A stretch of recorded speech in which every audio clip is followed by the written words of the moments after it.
그래서 이제 오늘은 지난번에 이제 소비자 행동이 워낙 긴 파트였기 때문에 이어서 나가고, 그 다음에 마케팅 의사결정하고 마케팅 조사는 사실 그렇게 긴 챕터는 아니거든요. 그래서 이제 제가 시간 보고 조금 이제 시간이 좀 많이 모자르면 빨리빨리 빼도록 하고, 안 그러면은 조금 여유 있게 해서 오늘도 하여간 2시간 수업하고 1시간이 이제 여러분들 발표하는 시간으로 그렇게 하도록 하겠습니다. 그래서 이제 지난번에 저희가 그 구매 의사결정 과정에 영향을 미치는 요인 중에 개인적 요인으로 나이랑 생애 주기, 그 다음에 직업, 경제 상황, 그 다음에 라이프 스타일까지 했어요. 그래서 지금 오늘 페이지는 105페이지부터 시작합니다. 성격에 해당하는 거. 105페이지 피셨죠? 예, 보시면 이제 소비자 구매 의사 결정 과정에 영향을 미치는 개인적 요소 중에 우리가 이제 이번 시간에는 성격하고 자아 개념에 대한 설명을 하도록 하겠습니다. 성격은 뭐 여러분들 다 아시다시피, 그죠? 한 개인이 가지고 있는 아주 독특한 심리적인 특성을 말해요. 그래서 얼마나 자기 확신이 강하냐, 또는 얼마나 사회에 대해서 적응 능력이 있느냐, 또는 얼마나 혁신적이냐, 아니면 남성성이 강하냐, 뭐 이런 것들을 저희가 이제 성격이라고 얘기를 합니다. 그래서 보통 성격이라는 거는 개인의 특성이기도 하지만 그 성격이 반영되어서 의류 제품을 구매하는 그런 의사결정 과정에 영향을 미친다고 할 수가 있어요. 예를 들면 자기의 성격이 굉장히 활동적이다, 이런 성격이다라고 하면은 우리가 많은 상품이나 상품의 광고 중에서 조금 그래도 역동적이고 활발한 그러한 광고나 그러한 성격을 가지고 있는 브랜드를 좋아합니다. 자기가 굉장히 공격적이고 활동적인데 아주 차분하거나 우아하거나 이런 브랜드는 잘 선정을 하지 않는다는 거예요. 그래서 이제 일반적으로는 자기의 성격에 부합하는 그러한 이제 브랜드를 선정을 한다라고 볼 수가 있고요. 저희가 이제 또 브랜드에도 성격이라는 게 있다라고 얘기합니다. 그래서 많은 연구들에서 페르소나 또는 여기는 퍼스널리티라고 되어 있지만 브랜드의 성격이 있고 그 성격이 소비자들에게 전달이 되는 거죠. 그래서 이제 각 브랜드는 그럼 어떻게 성격이라는 것이 형성이 될까라는 걸 봤을 때, 원래 브랜드는 자기 혼자 성격을 드러낼 수는 없어요. 그죠? 그렇지만 보여지는 제품에서 뭐 우아하다라든지 여성스럽다라든지 이렇게 이제 성격이 드러날 수 있고요.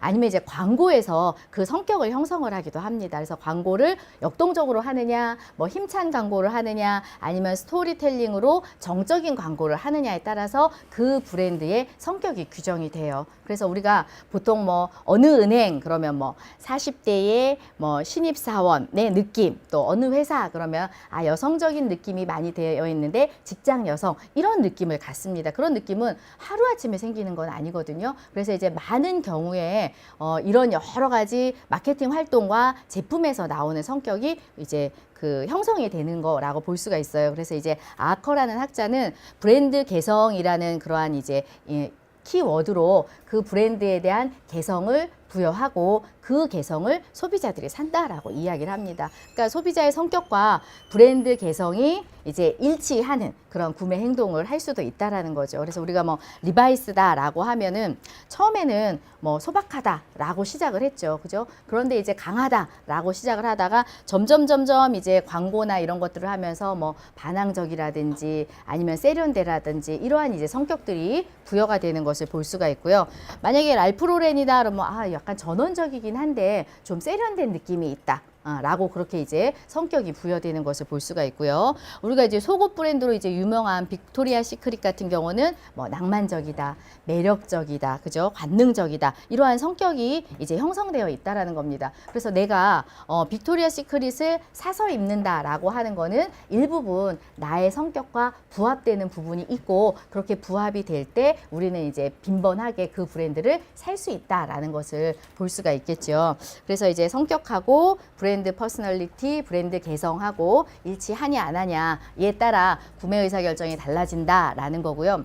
그 다음에는 이제 자아 개념이라는 겁니다. 자아 개념은 자기가 자신에 대해서 생각하는 어떤 느낌이나 생각, 이런 것들을 통틀어서 우리가 자아 개념이라고 얘기를 하죠. 그런데 이 자아 개념은 종류가 좀 여러 개 있다라고 보시면 되겠습니다. 자기가 스스로 자기를 보는 자아 개념이 있죠. 여러분들도 여러분들이 스스로 자기에 대해서 생각하는 부분들이 있습니다. 나는 뭐 성실하다라든지 나는 굉장히 매력적이라든지 뭐 이런 것들이 있고요. 또는 어떤 경우는 이상적으로 생각하는 자아 개념이 있어요. 내가 갖지는 못했지만 내가 갖기를 원하는, 그래서 이상적인 자아 개념. 그래서 다른 사람들에게 좋은 그러한 이미지를 보여주기를 원하는 그런 게 이제 우리가 이상적인 자아 개념이라고 얘기를 하고요. 그 다음에 이제 사회적인 자아 개념이라는 건 뭐냐면 다른 사람이 나를 어떻게 보는가라고 하는 그 중요한 그 관점에 의해서 자기를 보는 거, 요거를 사회적인 자아 개념이라고 합니다. 그래서 자아 개념이라는 게 여러 가지 존재하지만 개인에 따라서 실제적인 자아 개념에 아주 충실한 사람이 있고요. 아니면 이상적인 자아 개념을 매우 추구하는 사람이 있고, 아니면 다른 사람이 나를 어떻게 봐주는가에 대해서 굉장히 가치를 두고 그 사람의 관점으로 자기의 모습을 만들려고 하는 사람들이 있어요. 그죠? 그래서 이제 각각 개인은 다르지만 많은 경우 자기의 실제적인 자아에 대해서 그리 만족하는 사람들이 많이 없기 때문에 이상적인 자아 이미지, 자아 개념이라는 거를 설정하고 그 이미지, 그 자아 개념을 연출하기 위해서 우리가 이제 소비를 한다든가 아니면 옷을 구입해서 입는 것을 볼 수가 있습니다. 그래서 우리가 여기 보시면 자아 이미지 일치 모델이라고 있는데, 이제 자기가 스스로 원하든 아니면 자기가 실제 가지고 있는데 그거를 강조하고 싶은 그 이미지대로 그 이미지를 구현할 수 있는 브랜드도 사고 그 다음에 이미지도 산다라는 것을 볼 수가 있죠. 그러니까 브랜드 입장에서는 뭐냐, 좋은 이상적인 이미지를 심어서 그 이미지를 소비자들한테 잘 알릴 필요가 있습니다. 그러면 이제 그 이미지를 원하는 소비자는 그 브랜드의 이미지를 이제 사는 거죠. 사면서 자기의 자아 개념을 이제 강화시키는 그런 모습을 볼 수가 있습니다. 그래서 우리가 많은 소비라는 거는 이렇게 자기가 원하는 이미지 또는 사회에서 바람직하다라고 하는 이미지를 형성하기 위해서 애를 많이 쓰고, 그래서 이제 뭐 비용이 좀 많이 들어도, 그죠? 가격이 좀 높아도, 또는 유명한 브랜드를 사서 입는 것도 마찬가지로 자기의 자아 개념을 이상적으로 혹은 다른 사람들이 좋아하는 방향으로 그렇게 이제 만들기 위한 행동 중에 하나라고 볼 수가 있겠습니다. 그래서 우리가 이렇게 뭐 자아 개념을 자기가 생각하는 또는 남에게 보여주고 싶은 또는 다른 사람이 생각하는 자아 개념이라는 그런 분류도 있지만, 또 다른 분류는 뭐냐면 공적인 자아냐 아니면 사적인 자아냐라고 분류를 할 수도 있어요. 그러면 이제 공적인 자아라는 건 뭐냐면 남 앞에 공공연하게 보여지는 자아인 거죠. 그죠? 그러면 이제 그 자아가 자기가 원하는 모습이 어떠냐에 따라서 이제 그러한 모습대로 옷을 사서 입는 겁니다. 예를 들면 저 같은 경우도 공적인 자아와 사적인 자아가 다르겠죠. 그죠? 그래서 공적인 자아는 아무래도 선생님답다라고 하는 모습을 연출할 수 있는 옷이나 행동이나 뭐 말투나 이런 것들을 하는 거고요. 사적인 자아는 뭐 예를 들면 제가 직업으로 수행하지 않아도 되는 집안 내에서 또는 저의 친구들과의 관계에서는 굳이 내가 아주 클래식한 이미지로 또는 지적인 이미지로 이제 연출할 필요가 없는 거죠. 그때는 훨씬 더 편안하고 캐주얼하고 뭐 친근하게, 또는 뭐 이제 제가 개인적인 취향이 굉장히 프릴도 많이 달리고 레이스도 달려 있는 그런 어떤 공주풍의 옷을 좋아한다면, 그죠? 실제 좋아하진 않아요. 근데 이제 좋아하는 게 나의 만약에 사적인 이미지라면 제가 여기는 못 입고 와도 다른 활동을 할 때는 그러한 이미지를 연출을 할 수 있는 거죠. 그래서 이제 개인에 따라서 공적인 자아와 사적인 자아가 동일한 사람도 있고요. 그죠? 어떤 사람은 남에게 보여주고 싶은 거랑 내가 혼자 또는 나와 아주 친밀한 사람들하고 같이 있을 때 보여주는 모습이 다를 수도 있습니다. 그죠? 그래서 이제 우리가 직업이라든지 신분이라든지 지위라든지 이런 것들이 있으면 이런 공적 자아와 사적 자아를 다르게 가져갈 수 있는 거죠. 그럼 이제 그에 따라 연출하는 이미지, 그 다음에 구매하는 브랜드 뭐 이런 것들이 다 달라질 수 있다라고 보시면 되겠고요.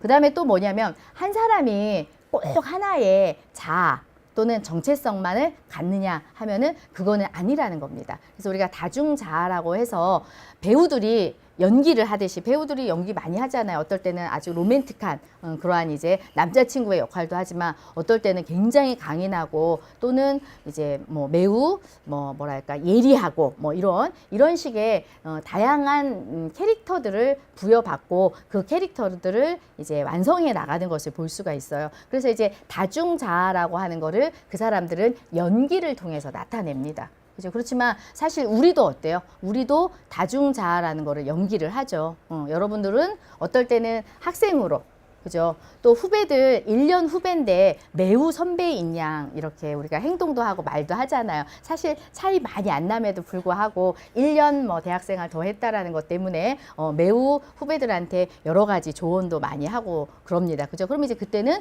선배로서 이렇게 역할을 하고 또 어떨 때는 뭐 예를 들면 야학 같은 데 가서 여러분들이 학생들에게 봉사의 차원으로 뭐 지식을 가르친다 아니면은 같이 멘토의 역할을 한다라고 했을 때는 여러분들도 아직 다 성장하지 않았지만 또는 성숙하지는 않았지만 그 친구들을 향하여 선생님의 역할을 하는 것을 볼 수가 있어요. 그럼 이제 나는 학생이기도 하고 선생님이기도 하고 그죠? 남자친구이기도 하고 또 이제 4학년들 같은 경우는 이제 인턴으로 나갑니다. 그럼 이제 예비 직장인으로서 직장인 역할을 하는 것을 볼 수가 있어요. 그럼 이제 그때마다 자기의 정체성을 다르게 가져가는 거죠. 하나의 나지만 다중적인 자아라는 모습을 보여주고 그 다중적인 자아를 보여줄 때 여러분들이 어때요? 옷에 이제 신경을 쓰는 거죠. 선배로서, 선생님으로서, 그죠? 아니면은 직장에 들어간 예비 신입사원으로서 이렇게 자기의 역할을 수행을 하는 것을 볼 수가 있습니다. 그래서 우리가 패션이라는 거는 이렇게 자아 개념을 완성해주는 그러한 이제 역할을 하는 그런 도구가 될 수가 있고요. 그걸 이제 공적이냐, 사적이냐, 또는 이상적으로 쓰느냐, 아니면 자기가 가지고 있는 모습을 그냥 그대로 잘 표현을 하느냐, 이렇게 이제 다르게 활용을 할 수가 있습니다. 많은 경우 이런 광고 모델들이 이제 브랜드의 모델로 이제 활동을 하고 있습니다. 그죠? 그런데 이 광고 모델들은 사실은 굉장히 외모적으로나 그 다음에 유명한 걸로 봤을 때 매우 유명합니다. 유명하고 이 사람들이 입는 청바지 아니면 수트 이런 것들은 굉장히 멋져요. 그죠? 멋지죠. 그래서 많은 광고들은 뭐냐면 우리가 가지고 있는 자아의 여러 종류들이 있는데 그 종류의 갭이라고 하는 간격, 차이라고 하는 거를 감소시켜주는 방향으로 어떻게 광고를 합니다. 그래서 이 브랜드에서 입는 이 모델들은 이상적인 신체를 가지고 있는 경우들이 많고요. 그죠? 그 다음에 또 입었을 때 굉장히 멋진 우리가 생각하는 이상적인 이미지라는 거를 연출을 합니다. 그럼 우리가 이거를 보고 내가 똑같은 옷을 사서 입어요. 그죠? 제가 신민아 씨가 광고한 똑같은 브랜드의 옷을 사서 입는다고 해서 제가 저런 느낌이 나냐? 그러면은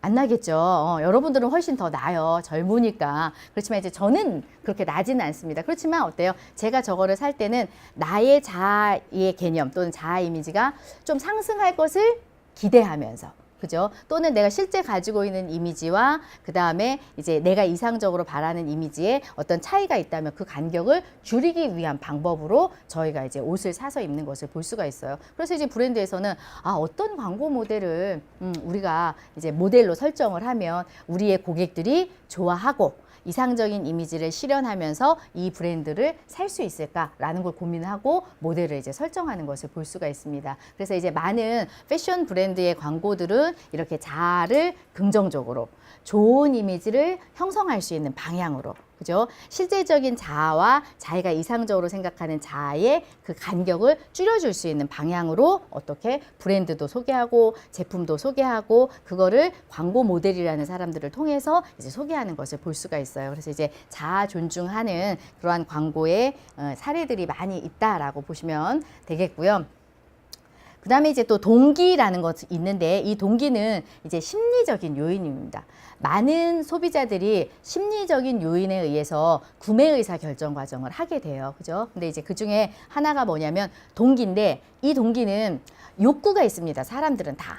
사람들은 이제 뭐 배고프면 먹고 싶고요. 그죠? 추우면 따뜻하고 싶고 누군가에게 소속되고 싶고 그죠? 그다음에 자아가 실현되고 싶고 하는 여러 가지 동기 욕구들이 있어요. 그런데 그 욕구들이 충족이 되지 않으면 어떠냐면 내부 상태가 굉장히 긴장이 되는 거죠. 배고프고 춥고 외롭고 그죠? 자아가 실현되지 않고 하면은 내부에서 굉장히 갈등도 있고 긴장 상태가 있습니다. 그러면 이제 많은 경우 이게 이제 강화가 되면 그거를 탈피하려고 해요. 그래서 그 긴장된 상태를 줄이려고 하는 그러한 이제 동기, 추진력들이 생기는데 그거를 우리가 뭐라고 하냐면 동기라고 하는 거죠. 그래서 이제 차츰 요새 이제 추워지고 있습니다. 이러다가 어느 날 확 기온이 떨어져 가지고 많이 추워져요. 그러면은 갑자기 어때요? 아, 올해도 패딩을 또 하나 사야 되는데 또 요즘에 또 프리미엄 패딩이 유행이라는데 나도 한번 사야 되는 거 아니야? 뭐 이런 생각을 갖게 됩니다. 그럼 뭐냐? 기온이 떨어지고 내가 추위라는 걸 느끼면서 거기에 따른 생리적인 반응 에 의해서 옷이라는 겨울옷이라는 게 필요한 거죠. 그런데 겨울옷은 여러 가지 종류가 있습니다. 그렇지만 그중에 내가 결핍을 느끼는 부분에 있어서 그 옷을 이제 사고 싶은 생각이 드는 거죠. 그러면서 이제 그 강도가 강해지면 이제 그때부터 어떻게 정보도 탐색을 하고 잡지도 보고 그죠? 주변에 어떤 옷들을 입었는가 한번 보고 그다음에 내 옷장도 한번 이렇게 살펴봐가지고 어떤 옷이 필요한가라고 하는 것을 정보를 탐색을 하게 돼요. 그리고 또 이제 친구들한테 물어봅니다. 겨울에 나 패딩 하나 살려고 하는데 어디가 좋을까? 품질과 가격 같이 생각했을 때 어느 브랜드가 좋아? 한번 추천해봐.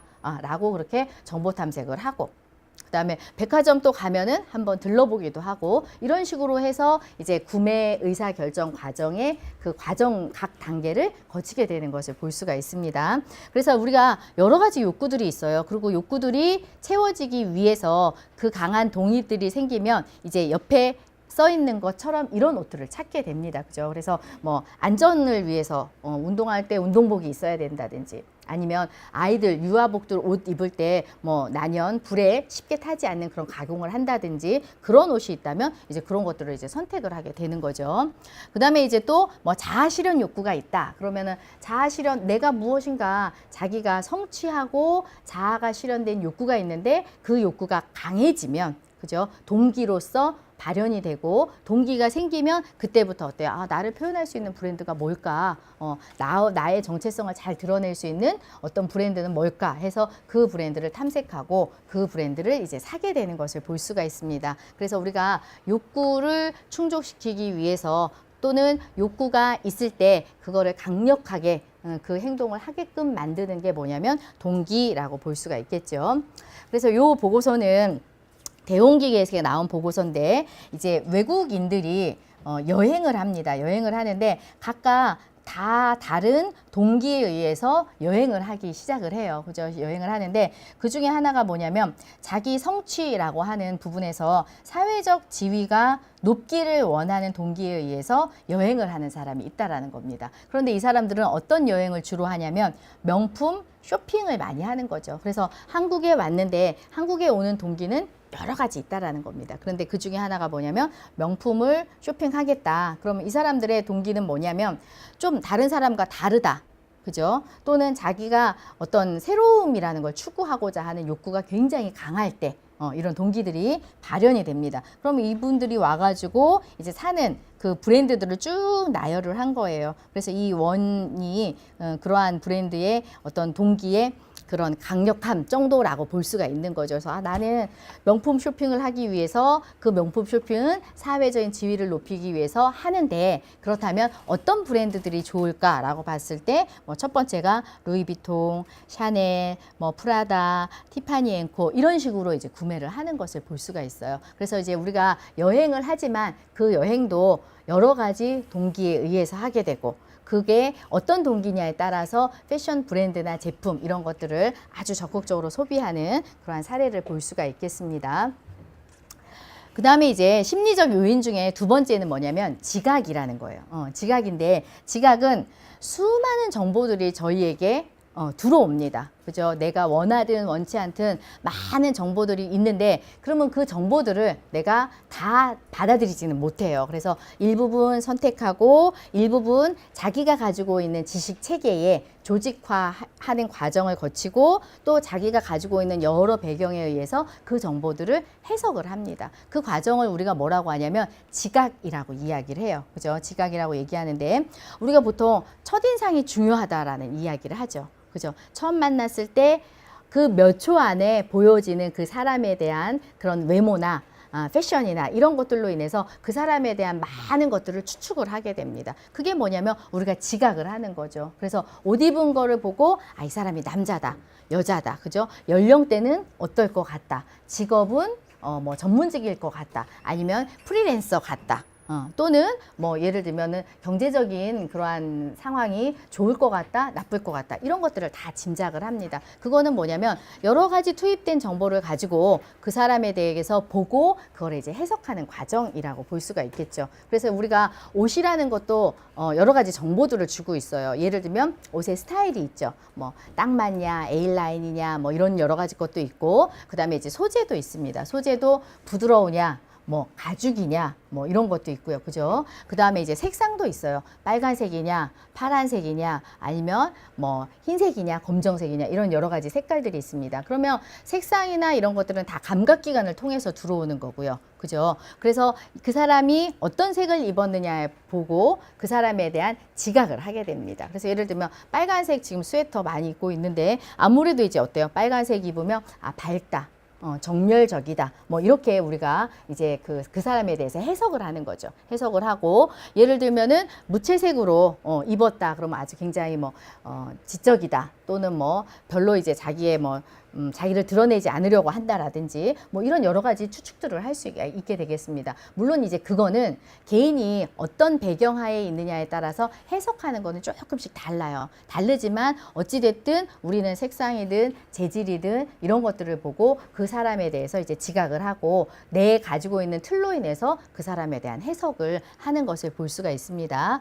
그래서 이제 지각이라는 과정을 겪게 되는데, 우리가 많은 정보들은 우리가 일단 노출이 되죠. 많은 정보들, 광고나 다른 사람들의 말들, 이렇게 이제 노출이 되면 주의를 하는데 전부 다 주의를 기울이진 않아요. 않고, 그 다음에 이제 해석을 하는데 아주 똑같은 방법으로 해석을 하진 않습니다. 그래서 이렇게 우리가 지각하는 과정이라는 거는 전체적으로 정보에 노출이 되면 특정 정보에 자기가 주의를 기울이고 나면 그에 따른 해석이라는 걸 한다라는 겁니다. 그랬을 때 사람들은 이러한 지각 과정에서 이러한 특징이 있다라는 거예요. 뭐냐? 주의를 하긴 하는데 전부 다 주의를 기울이진 않아요. 선택적인 주의입니다. 그래서 같은 정보에 노출이 됐는데 누구는 기억하고 누구는 기억 못하죠. 음식점에 갔어요. 옆 테이블에 어떤 커플이 있었습니다. 둘이 열심히 싸웠어요. 같이 봤는데 누구는 옆에 커플이 있고 옆에 있는 커플들이 싸웠다라는 걸 아는데 누구는 전혀 모릅니다. 같이 앉아 있었음에도 불구하고. 왜냐? 선택적인 주의였던 거죠. 자기는 그거를 봤지만 한 사람은 전혀 개의치 않았던 겁니다. 그래서 우리가 브랜드에서 매번 걱정하는 게 뭐냐면 광고비를 굉장히 많이 들여요. 그리고 이전에 보여줬던 것처럼 아주 유명한 모델들을 우리 브랜드의 광고 모델로 하려면 비용이라는 게 많이 듭니다. 그죠? 그렇지만 어때요? 그래도 소비자들에게 긍정적인 이미지를 전달하고 그 다음에 그 이미지가 강하게 작용할 것을 생각해서 돈을 많이 들여가지고 그 모델들을 섭외해서 전속 모델화합니다. 하는데 많은 소비자들은 또 뭐냐면 그 모델과 브랜드를 연결하지 못해요. 연결하지 못하고 그냥 뭐 멋있는 남자 배우가 모델이었어. 그렇지만 그 뒤에 있는 브랜드는 기억하지 못할 수도 있는 거죠. 결국 뭐냐? 많은 사람들은 선택적으로 주의를 기울인다라는 겁니다. 모든 자극과 모든 조건에 다 반응하는 건 아니라는 거죠. 그래서 광고 차이를 인식을 못하거나 모델이 아주 광고를 했다 하더라도 특정 제품이나 특정 브랜드로 연결하지 못하는 경우들이 있습니다. 근데 제법 그래도 주의를 잘 기울이는 경우는 어떠냐면 내가 필요한 경우 있죠. 요번에 정말 나 패딩 살 거야. 그러면은 패딩을 광고하는 브랜드에 대해서 또는 모델에 대해서 주의를 집중을 한다라는 거죠. 많은 신문 기사가 있는데 그냥 막 넘어가요. 그런데 내가 요번에 반드시 패딩을 살 거야. 그럼 어떻게? 그 기사에 주목을 하게 된다라는 겁니다. 그 다음에 그래서 결국 뭐냐, 소비자가 필요하면 주의를 더 기울이지만 소비자가 필요함을 느끼지 않는다면 그렇게 주의를 기울이지 않는다라는 특성을 가지고 있고요. 그 다음에 뭐냐면 자극이 강렬하면, 그러니까 예를 들면 광고에서 아주 강렬한 광고를 한다든지 자극적인 광고, 아니면 굉장히 사람들이 반응할 수밖에 없는 음악이라든지 아니면 모델이라든지 장면이라든지 이런 것들을 연출하면 자극이 강렬하기 때문에 주의를 기울이게 된다라는 거죠. 그래서 이제 개인의 필요나 아니면은 외부로부터 자극이 강렬하면 이제 주의를 기울이지만 그렇지 않고는 다 많은 자극에 다 주의를 기울이지 않으니까 이런 점을 고려해야 된다라는 거고요. 그 다음에 이제 선택적 왜곡입니다. 소비자에게 어떤 특정 정보가 전달이 돼요. 전달이 되는데 이 전달이라는 거는 의도한 대로 전달이 되냐 이거죠. 아닐 수 있다라는 겁니다. 우리가 친구들하고 대화할 때도 나는 분명히 좋은 감정으로 대화를 했는데 그 친구가 화가 나거나 그런 적이 있어요. 왜냐하면 나의 의도와 다르게 왜곡된 거죠. 그죠? 그래서 많은 광고나 아니면은 이제 정보를 제공해서 신문이라든지 아니면 홍보 회사에서 홍보 자료를 낸다든지 했을 때 그 자료들이 소비자에게 전달은 됩니다. 주의를 기울이고 전에는 졌는데 이 사람이 다르게 해석을 하는 거예요. 다르게 받아들이는 거죠. 그러면은 거기에서도 문제가 굉장히 많이 생기는 거죠. 그래서 우리가 보통 유기농 면이다 또는 면 제품에 대해서 사실 브랜드별로 품질을 검증을 해가지고 아주 객관적인 과학적인 그러한 방법으로 품질을 입증해서 기사를 실었어요. 싫었지만 소비자의 입장에서는 자기가 좋다라고 하는 그런 어떤 선입견에 해당하는 그러한 정보들이 있다면 이 객관적인 신문 자료로 그 사람을 어떻게 변경할 수 없기도 하다라는 겁니다. 그래서 이제 그런 면에 있어서 선택적 왜곡 현상이라는 게 있을 수 있다라는 거고, 그 다음에 또 뭐냐면 선택적인 기억을 해요. 사람들이 볼 때는 다 기억할 수 있을 것 같아요. 그죠? 그런데 어때요? 돌아서면 기억을 못하는 경우가 많아요. 저도 뭐냐면 이런 자료를 보고 뭐 여러 가지를 읽고 다 봅니다. 그리고 살짝 메모를 안 해요. 왜냐하면 들을 때는 반드시 기억할 것을 확신하거든요.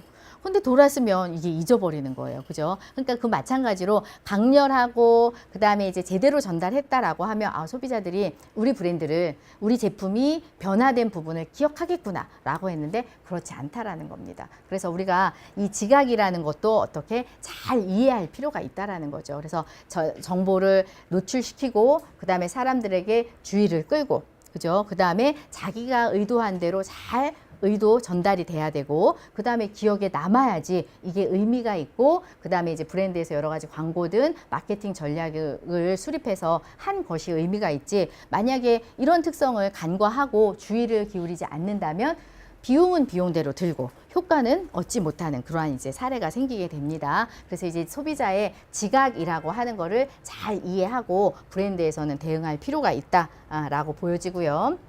그 다음에 이제 학습입니다. 학습. 그죠? 우리가 학습을 많이 하죠. 뭐 책을 보던지 아니면 자기의 경험을 통해서 학습을 하고, 또는 기업에서 여러 가지 광고 활동을 통해서 우리가 이제 학습을 합니다. 학습을 하는데 이 학습은 자기가 여러 가지 경험으로부터 이제 생겨요. 생기고 그 다음에 지속적으로 그 학습에 의해서 또 이제 여러 가지 신념들이 이제 변화가 되는 것을 볼 수가 있습니다. 근데 이제 브랜드에서는 어떻게 하려고 하냐면 학습을 시켜서 자기의 브랜드가 기억이 나게끔 하고 싶은 거예요. 그래서 티셔츠, 그러면 티셔츠는 어느 브랜드가 품질이 좋지? A 브랜드가 품질이 좋으니까 이건 이제 자기 경험이든 아니면 기업에서 간접적으로 주었던 경험에 의해서 형성된 겁니다. 그죠? 그러면은 티셔츠 하면 내가 어떤 특정 브랜드를 사거나 그 브랜드를 지속적으로 충성을 하는 거. 이게 뭐냐면 학습의 효과예요. 우리가 그래서 뭐 자극과 반응이라고 얘기하죠. 여러분들 잘 고등학교 때 배우셨을 거예요. 그죠? 뭐 음식을 줄 때마다 방울을 띵동띵동 하면은 그 다음에는 나중에는 음식을 안 줘도 침이 생기는 것과 같이, 그죠? 자극을 계속 경험을 하면 그게 학습이 되고, 학습이 되면 조건적으로 반응이라는 게 나옵니다. 이제 그런 것들을 만드는 거죠. 그래서 이제 계속 반복 광고를 해요. 뭐 우리 브랜드는 뭐 가격에 거품을 뺐습니다 라든지, 아니면 우리 브랜드는 뭐 굉장히 뭐 시크합니다 라든지, 이런 식으로 계속 자극을 주고 그거를 학습을 시키면 소비자는 그거를 기억을 하고 특정 브랜드에 대한 품질이든 특정 브랜드명을 기억하고 이제 그거를 선택을 하게 됩니다. 그래서 이제 그거를 우리가 뭐라고 하냐면 일반화라고 얘기를 해요. 일반화. 그래서 유사한 자극에 대해서 계속적으로 어떻게 반응이 동일하게 나올 수 있도록 만드는 거죠. 이렇게 만들어 놨다면 브랜드 입장에서는 굉장히 좋은 거예요.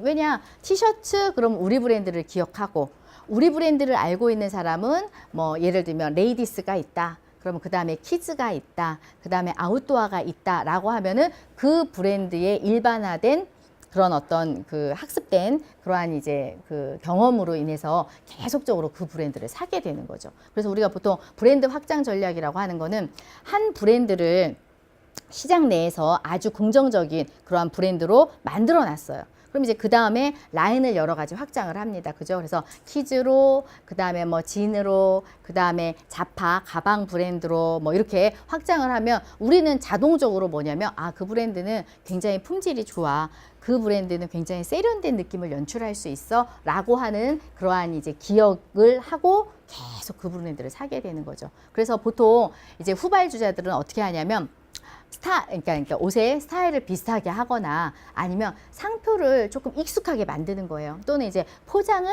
비슷하게 합니다. 그래서 자세히 안 보면 내가 이전에 학습했던 그 거와 비슷하게 만드는 거죠. 그래서 선택이라는 거를 동일하게 할 수 있도록 그렇게 만드는 겁니다. 그게 뭐냐면 우리가 일반화라고 볼 수가 있어요. 그러면 이미 브랜드의 파워를 구축한 브랜드는 좋은 거죠. 왜냐하면 일반화에 의해서 소비자들이 지속적으로 구입을 하니까. 그런데 후발주자 입장에서는 굉장히 불리한 조건 중에 하나입니다. 왜냐, 티셔츠, 캐주얼 그러면 특정 브랜드가 연상이 된다면 내가 캐주얼 브랜드로 새로 런칭을 했을 때 나를 알릴 수 있는 방법이 없는 거예요. 왜냐하면 소비자가 학습되어 있는 거를 변경을 시켜야 되는 거거든요. 그러면 이제 그때는 어떤 전략을 쓰냐면 차별화 전략을 씁니다. 다르다는 거를 인식을 시켜야 돼요. 아, 저 브랜드와 우리 브랜드는 다릅니다.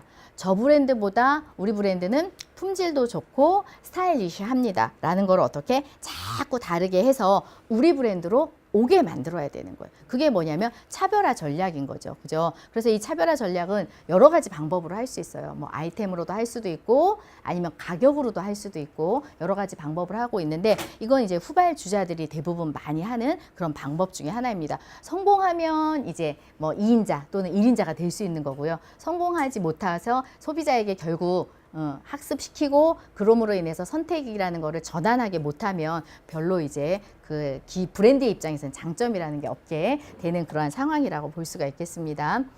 요거는 이제 LG경제연구소에서 나온 그런 이제 보고서 중에 하나인데 넘버원을 무색해하는 차별화인 거죠. 아까 우리가 학습이라는 거에서 일반화와 차별화라는 걸 했을 때 이 차별화를 잘한 사례에 대한 이제 그 연구를 정리를 해 놓은 겁니다. 그래서 보통은 어떻게 하냐면 넘버원을 따라하기를 해요. 그래서 우리가 미투 전략이라고 하죠. 그래서 브랜드명도 유사하게, 상품의 형태도 유사하게, 가격대도 비슷하게, 그 다음에 유통망에서 위치도 비슷하게 이렇게 이제 따라해요. 그래서 선발주자가 나가면 후발주자가 비슷한 컨셉과 비슷한 그 보조를 맞추면서 브랜드를 세우고 그 다음에 이제 따라갑니다. 물론 그렇게 해서 성공한 브랜드도 있기는 합니다. 있기는 하지만 지금과 같이 많은 브랜드들이 상향 평준화된 품질을 가지고 이렇게 그다음에 이제 많은 정보들을 오픈하고 있는 상태에서 경쟁을 할 때는 사실은 미투 전략으로만 나가긴 굉장히 어려운 부분이 있어요. 그래서 여기서는 뭐냐, 따라하지 말고 따돌리기를 하자.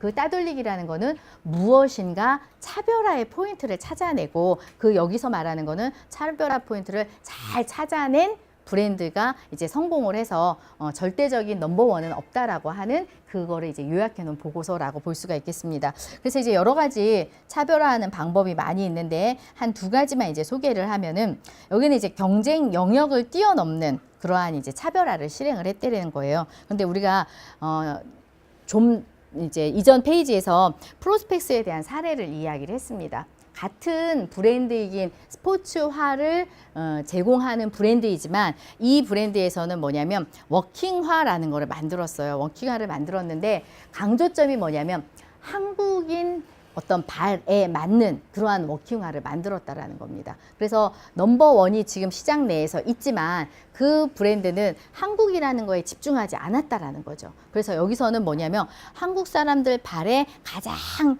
최적화된 그러한 이제 구조를 가진 운동화를 만들어서 워킹을 했을 때 무리가 없다라고 하는 그러한 이야기를 이제 하고 있는 것을 볼 수가 있고요. 그래서 여기는 카테고리를 다르게 넘어서 스포츠화라기보다는 한국인 그다음에 워킹이라고 하는데 이제 주목을 해서 이제 개발한 사례라고 볼 수가 있고요. 그다음에 이쪽은 뭐냐면은 경쟁의 방향을 역방향으로 하는 거예요. 반대 방향. 그러니까는 시장에서 가장 경쟁 우위를 가지고 있는 브랜드가 추구하는, 지향하는 방향이 있습니다. 그죠? 만약에 기술력이면 최고의 기술력, 뭐 희소성이면 최고의 희소성, 모델이라면 아주 세계적으로 아주 절대 강자인 그러한 모델을 선택을 해서 브랜드의 여러 가지 전략을 이제 진행해 나가는데 여기는 이제 반대로 하는 겁니다. 그래서 예를 들면 우리가 보통 화장품 브랜드는 대부분 모델이 어떻죠? 예쁘고, 그죠? 이상적으로 이제 요즘 시대에 그 동시대 사람들에게 가장 아름답다라고 평해지는 그러한 모델들을 씁니다. 그래서 뭐 얼굴도 예쁘고 이목구비도 굉장히 강하고 그다음에 화려하고 그래서 이상적인 아름다움이라는 걸 강조하는 방향으로 대부분 화장품 브랜드들은 이렇게 이제 광고를 하는데 지금 이제 차별화를 하는 그 다른 브랜드에서는 어떻게 했냐면 일반인들 중에서 아름다움이라는 거를 보여줄 수 있는 사람들을 선택을 한 거예요. 그러면 지금 많은 그 화장품 브랜드들이 추구하는 방향과는 완전히 다른 방향으로 간 거죠. 그죠? 그래서 일반인들, 평범한 여성들이지만 이렇게 아름다움이라는 게 있다, 간직할 수 있다 라는 방향으로 바꾼 겁니다. 그게 오히려 사람들에게 신선하고 차별화를 인식하는 거죠. 그래서 이제 두 브랜드가 다른 방향으로 전개를 하는 거고요. 그 다음에 여기도 보시면은 스포츠화입니다. 스포츠화는 뭐 경쟁이 너무너무 심하죠. 그리고 더군다나 요즘에 저도 이제 그 스포츠화에 대해 관심이 많아가지고 지나다니는 사람 보면 발을 무지 열심히 보고 다녀요. 열심히 보고 다니고 무슨 브랜드를 신었나, 어떤 스타일을 신었나 막 이러면서 열심히 보고 다니는데 뭐 여기서는 이제 절대 강자가 나이키죠. 그죠? 뭐 전 세계적으로 우리나라뿐만 아니라 그 나이키와 그 다음에 이 아성을 넘을 수 있는 브랜드는 쉽게 없습니다. 그러면 다 나이키와 같이 가야 되냐? 많은 경우는 다 나이키와 같이 갔죠. 그래서 기술력, 그 다음에 선수들을 지원하고, 그 다음에 굉장히 광고나 이런 것도 우승이라든지 아니면 승리했을 때의 기쁨이라든지 이런 것들을 어필하는 방향으로 다 갑니다. 갔는데 반대의 방향으로 간 케이스가 있어요. 그래서 여기서는 뉴발란스라고 하는 브랜드였는데 이거는 오히려 운동을 하는데 선수라는 그런 개념보다는 일반인들이 편안하게 입고 그 다음에 일반인들이 자기를 위해서 노력하는 그러한 모습들을 담은 거를 광고를 한다든지 이렇게 소비자에게 커뮤니케이션 전략을 이런 것들을 쓰는 거죠. 그러면은 다 나이키에서 주지 못하는 또 다른 감성 또는 편안함 그 다음에 거기와는 다른 차별화를 인식하게 됩니다. 그럼 이제 소비자들은 이 브랜드에 대해서 호기심을 갖고 한번 신어보기도 하고 한번 사보기도 하고 이런 것들을 볼 수가 있죠. 그래서 아마 여러분들이 알고 계시는 그 나이키의 광고랑 그 다음에 요거는 이제 한번 들어가서 보시면 어떤 평범한 사람들이 자기 분야에서 성취한 여기는 이제 자기 분야가 스포츠 분야만 강조가 되잖아요. 근데 여기는 뭐 음악이면 음악, 문학이면 문학 이런 식으로 자기 분야에서 성취감을 느끼고 있는 그다음에 자기의 열정이라든지 아니면 자기의 삶의 가치라든지 이런 것들을 실현하는 사람들의 인터뷰 또는 내용 이런 것들이 들어가 있습니다. 그래서 이제 전혀 다른 방향으로 이제 그 달리고 있는 그런 브랜드에 대한 소개가 나와 있는 것을 볼 수가 있고요. 그 다음에 이제 요거는 이제 신념입니다. 그죠? 신념인데 이제 심리적 요인 중에 신념은 뭐냐면 자기가 어떤 대상에게 가지고 있는 이미지예요. 그죠? 그래서 대상이나 제품에게 가지고 있는 그러한 어떤 특별한 이미지라고 볼 수가 있는데 예를 들면 소재로 봤을 때 청바지다 그러면 내구성이 있다라는 겁니다. 그건 이제 신념인 거죠. 그 제품 소재에 대해서 개인이 가지고 있는 특정한 생각을 이야기를 하는 거예요. 그죠? 그렇지만 이 신념은 사실 객관적인 거랑 다릅니다. 정말 절대적으로 실험을 해봐서 제일 즐기다, 품질이 제일 좋다, 아니면 또는 품질이 제일 나쁘다 라고 이미 형성된 신념이 정말로 객관적으로 과학적으로 그러냐? 그러면 그렇지 않을 수 있다라는 겁니다. 않음에도 불구하고 어떻게 개인들은 이런 신념을 가지고 있어요. 그리고 신념을 가지고 있으면 그게 나중에 행동에 영향을 미칩니다. 아, 청바지가 즐겨. 내가 어때요? 실험한 바는 없지만 즐기다고 생각을 하는 거죠. 생각을 하고 자기는 그래서 청바지를 어떻게 좋아해요. 좋아해서 구매를 합니다. 그래서 이 신념이라고 하는 거는 브랜드에서 참 바꾸기가 어려운 부분들이 많이 있습니다. 많이 있고 그 다음에 이제 태도라고 하는 거는 또 어떤 대상에 대해서 자기가 가지고 있는 일관된 평가나 감정 이런 것들을 얘기를 해요. 그래서 예를 들면 좋다. 싫다, 그죠?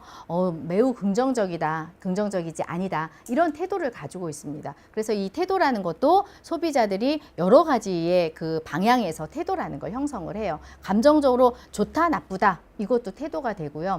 행동으로 구매를 한다든지 뭐 이런 것도 우리가 이제 태도가 되고요. 아니면 인지적으로 이게 어떤 특성이 있으니까 좋은 품질의 브랜드다. 라고 이렇게 이제 자기가 지각하는 것도 태도에 해당합니다. 그래서 여러 가지 차원이 있지만 이런 태도가 형성이 된다. 그래서 브랜드 입장에서는 뭐냐? 소비자에게 긍정적인 태도를 형성할 수 있는 방향으로 제품이든 전략이든 이렇게 이제 실행을 해야 되는 거고요. 그 다음에 신념도 어때요? 좋은 것들을 심어줘야 되는 거죠. 품질이 좋다든지 아니면 가격이 싸지만 굉장히 품질은 좋다든지 이런 식으로 무엇인가 그 대상에 대해서 가지고 있는 그 이미지라는 거를 좋게 만들어야 되는 것을 볼 수가 있습니다. 다음은 이제 신념을 좀 구축한 광고의 사례로 제가 한번 여러분들한테 보여드릴게요. 한번 광고를 먼저 보시고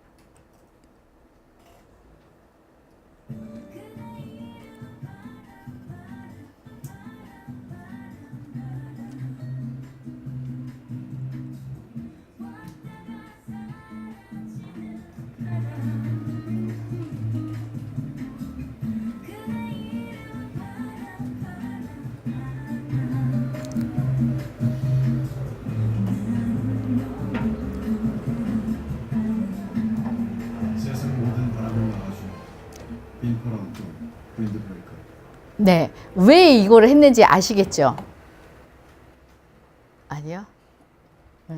보니까 아웃도어 브랜드가 굉장히 많은 브랜드들이 있습니다. 그죠? 처음에는 이렇게 많지 않았어요. 많지 않았는데 점점점 사람들이 이제 캐주얼하게 또는 레저나 여가나 이런 것들에 대해서 중요시 하다 보니 아웃도어 브랜드가 우리가 이 레드오션이라는 시장이 된 거죠. 아주 경쟁이 치열한 시장이 됐는데 아웃도어 부분에 있어서는 후발주자인 거예요. 그죠? 후발주자니까 바람막이라고 하는 윈드브레이커라고 하는 거에는 이미 기존의 브랜드들이 아주 견고하게 포진하고 있습니다. 포진하고 있으니까 후발주자 입장에서는 이거를 이제 바꿔야 되는 거죠. 소비자들에게 우리 브랜드에 대한 신념을 바꿔야 되는데 이제 그거를 어떻게 바람막이의 바람이라고 하는 거와 연상이 될 수 있게 이렇게 만드는 것을 볼 수가 있어요. 그래서 이제 좀 더 젊은 사람들에게 우리 브랜드도 그죠? 아웃도어에서 대표적인 그런 아이템인 윈드브레이커를 내놨다라는 거를 소비자들에게 이제 심어주려고 하는 그런 광고입니다.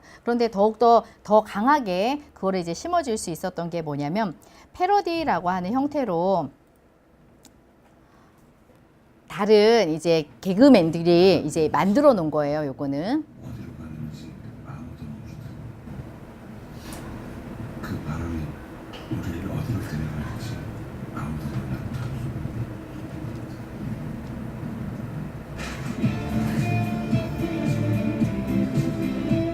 좀 전에 보던 영상하고는 굉장히 다르죠.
네, 아까의 그 조금만 더 바람치면 조금만 더 바람치면 바짝을 내버리겠다.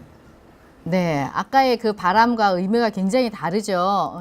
그래서 보시면 이렇게 브랜드에서 소비자들에게 우리가 어떤 그 시장을 공략했다라고 하는 그거가 이제 들어갈 수 있는 광고를 하는 것을 볼 수가 있고요. 그 밑에 이제 패러디 된 거는 이걸로 인해서 더 재미있어 하고 사람들이 이제 구전을 많이 한 것을 볼 수가 있습니다. 그래서 실제 이 브랜드가 아웃도어 시장에서 얼마만큼의 그 경쟁력을 갖는지는 또 이제 더 지켜봐야 되는 부분이지만 어찌됐든 소비자에게 자기네 브랜드가 아웃도어 시장에 들어와 있다. 그 다음에 이제 아이템으로서도 강점을 가지고 있다라는 거를 어필하기 위한 광고라고 볼 수가 있고요. 이제 패러디 된 거로는 이제 회자돼서 이제를 어떤 브랜드의 인기도라든지 존재감이라든지 이런 것들을 이제 많이 성장시키는 그런 이제 광고라고 볼 수가 있겠습니다. 네, 이제 그 다음에 저희가 구매 의사 결정 과정에 영향을 미치는 요인으로 사회적인 요인이 있습니다. 사회적인 요인에 의해서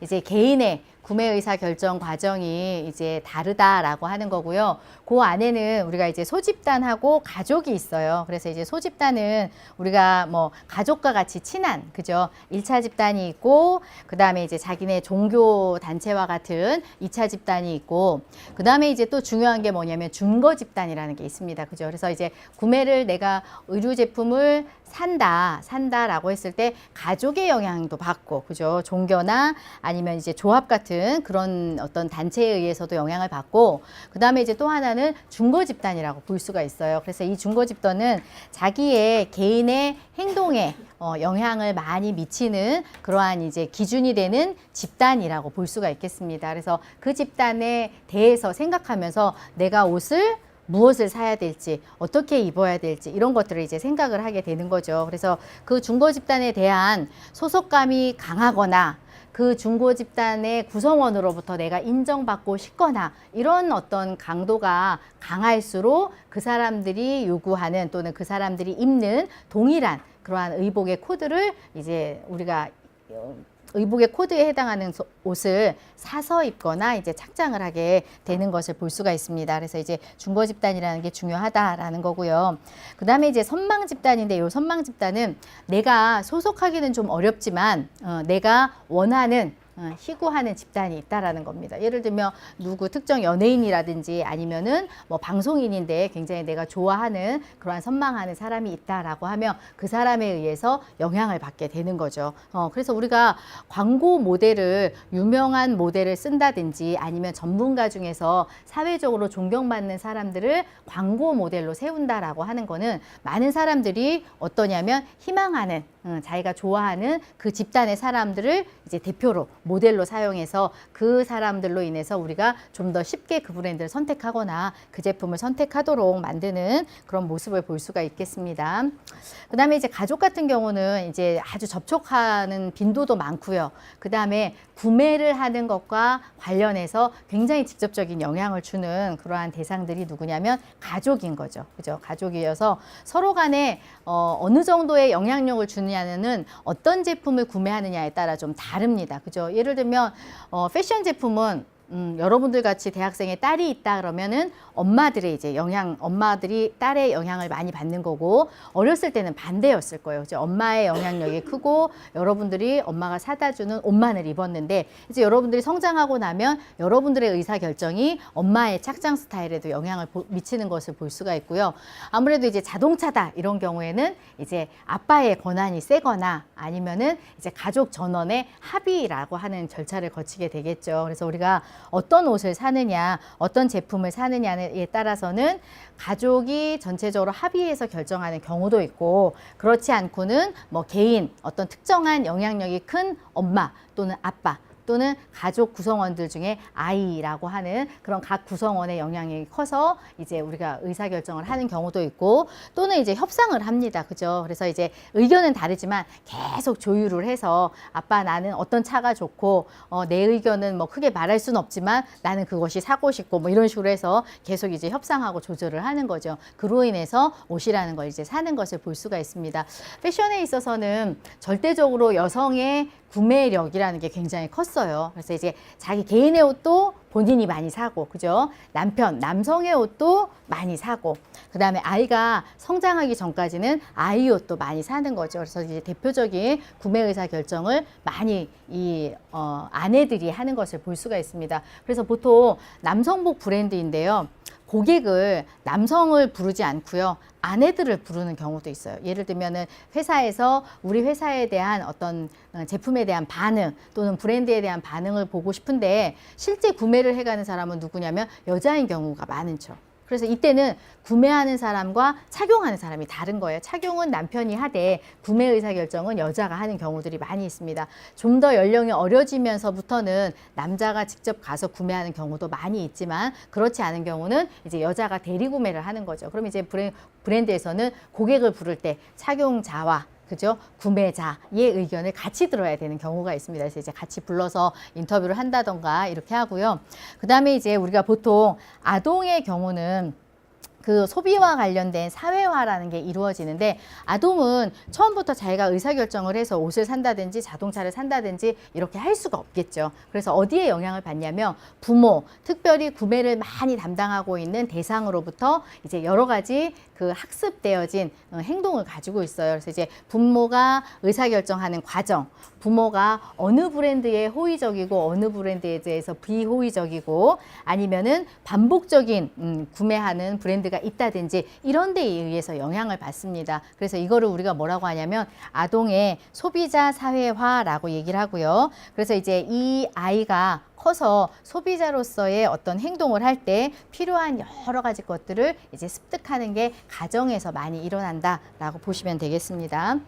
그 다음에 이제 문화도 우리가 구매 의사 결정에 많은 영향을 미치는 건데, 기본적으로 이제 패션이라는 것도 이제 이 문화의 성격에 의해서 규정이 돼요.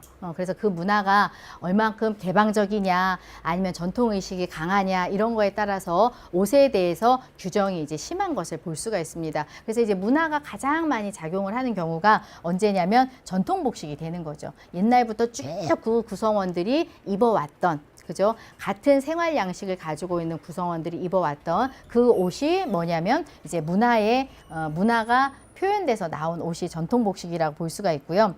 그 다음에 이제 여러 가지 그 문화에서 이제 그 의식들이 있습니다. 결혼할 때라든지 아니면 성인이 된다라든지 하면 그때에 걸맞는 옷이라는 걸 입죠. 그래서 뭐 웨딩드레스를 입는다든지 전통복식을 입는다든지 아니면 통과의례에 의해서 어떤 모피를 사용한다든지 이런 경우들이 있어요. 그럼 이제 그런 것들을 잘 지키는 것이 문화에 의해서 이제 특정한 옷을 입거나 특정한 옷을 사게 되는 경우라고 볼 수가 있고요.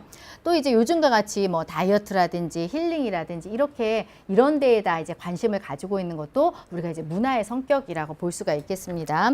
그래서 이제 힐링이라는 걸 한번 조금 살펴보면, 이거는 이제 삼성경제연구소에서 나온 그러한 이제 보고서인데, 보시면 예전에는 우리가 이제 우리 문화에서 웰빙이라는 게 굉장히 중요했어요. 잘 사는 것. 그죠? 건강하게 사는 것. 그 다음에 신체가 건강한 거, 삶의 품질이라는 게 좋아야 되는 것. 그래서 웰빙이 한참 강조가 됐습니다. 그런데 지금의 시대에 와서는 또 뭐가 강조가 되냐면 힐링이라는 게 굉장히 사회적인 이슈가 돼요. 그죠? 그 문화 내에서 힐링이라는 게 굉장히 중요해지고 있는데, 이 힐링은 뭐 한 특별한 계층보다는 전 계층에서 어때요?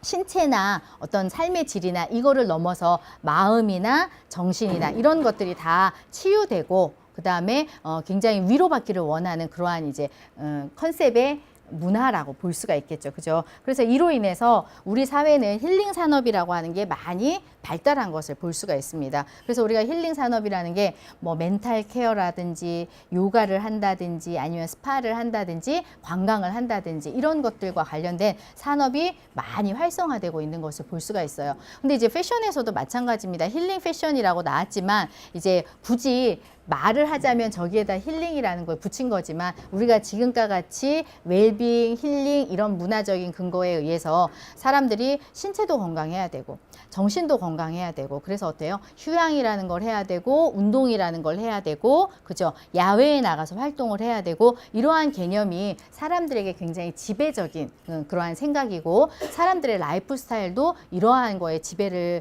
받으면서 뭐 운동을 열심히 한다든지 아니면 야외로 많이 나간다든지 이런 활동을 하는 거죠. 그로 인해서 여기도 보시면 운동이라든지 요가 또는 캠핑을 한다든지 등산을 한다든지 이러한 활동들이 많이 생긴 것을 볼 수가 있어요. 그래서 우리가 아웃도어 시장이 그렇게 급성장한 이유는 이런 웰빙이나 힐링이나 이러한 어떤 문화의 배경 하에서 우리가 이제 이 시장이 많이 성장을 한 것을 볼 수가 있습니다. 그래서 뭐 요가를 한다 그러면은 그냥 트레이닝복 입고 하는 게 아니라 특정한 브랜드의 요가 전용의 의복을 입는다든지 그죠? 그다음에 이제 뭐 트레킹을 한다 그러면 이제 거기에 맞는 등산복을 입는다든지 아니면 이런 텐트가 많이 발달을 한다든지 이런 것들이 다 지금 패션 시장의 규모로 이제 증명이 되는 것을 볼 수가 있습니다. 그래서 이렇게 문화의 성격이 바뀜으로 인해서 패션 스타일, 패션 시장의 규모라는 게 이제 변동이 된다라는 것을 볼 수가 있고요.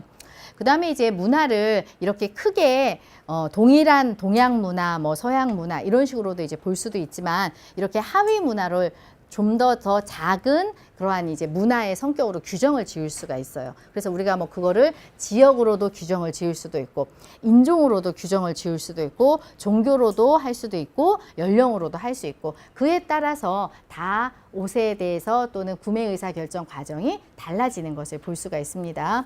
그래서 요거는 하위 문화 중에 그냥 일부분만 제시를 한 거예요. 예를 들면 히피라고 하는 하위 문화가 있으면 이 사람들은 뭐냐면 평화를 추구하고 그죠? 굉장히 자연 친화적인 삶을 살고자 하는 사람들입니다. 그럼 이제 옷에서도 어떤 패션을 추구하냐면 편안한 스타일을 추구하는 거죠. 그래서 이제 닳거나 낡거나 뭐 이런 것도 괜찮고 그 다음에 몸 조이기보다 그냥 편안한 그런 맞음새의 그러한 옷들을 이제 입는 것을 볼 수가 있어요. 그럼 이제 하위 문화의 성격이 어떠냐에 따라서 패션의 스타일이 달라지는 것을 볼 수가 있고요. 그 다음에 이제 힙합 문화 같은 경우도 이제 흑인이 중심이 된 음악, 미술, 문화입니다. 그죠? 그러면 이제 힙합 문화라는 하위 문화가 있으면 그로 인해서 또 이제 힙합 패션이라든지 이런 것들이 이제 유행하는 그런 것들을 볼 수가 있고요. 그 다음에 이제 또 인종이라고 하는 걸로 구분을 해보면 같은 지역에 살고 있지만 기본 출생이 어디냐에 따라서 각각의 소비 행동이 다 달라지는 것을 볼 수가 있어요. 그래서 이제 미국 같은 경우는 워낙 넓고 다양한 인종들이 살고 있는데 그 인종들도 각기 특성을 보면 조금 다른 특성들을 가지고 있습니다. 그래서 이제 그러한 것들을 정리한 것 중에 보면 아시아계 미국인들은 아무래도 가족 지향적이고 그다음에 자기의 어떤 품이나 경제력을 나타낼 수 있는 쇼핑을 많이 한다라고 이야기를 해요. 그럼 이제 그에 따라서 그 특성에 따라서 이제 브랜드도 이제 명품 브랜드를 선택을 한다든지 소재나 뭐 이런 것들도 좋은 것을 선택을 한다든지 이런 식으로 해서 의사결정이 달라진다라는 것을 볼 수가 있고요. 그다음에 이제 계층에 따라서도 구매 의사결정이 굉장히 달라집니다. 계층은 하나의 요소로 구분하기 좀 어렵습니다. 그래서 우리가 보통 말할 때 직업, 소득, 재산, 교육 수준 뭐 이런 여러 가지 복합적인 요인으로 인해서 상류계층이다, 뭐 중산층이다, 하류계층이다 이렇게 구분을 하고요. 상류계층에서도 상상 가장 최고의 그러한 이제 계층이 있고 그 다음에 상하의 계층이 있습니다. 결국은 뭐냐면 여러 가지 요소를 많이 가진 사람과 가지지 않은 사람의 분류로서 우리가 이제 구분을 하는 거고 그에 따라서 이제 옷에 대한 구매 행동도 달라진다라는 것을 볼 수가 있는데, 가장 상에서 상류층에서 상이라고 하는 사람들은 가장 부유한 계층인 거죠. 그렇기 때문에 뭐 디자이너의 옷이나 아니면은 용도별 구분이나 이런 거에서 별로 제한을 받지 않고 자기가 표현하고 싶은 대로 이제 많이 이제 구매를 하는 그러한 대상이라고 볼 수가 있고요.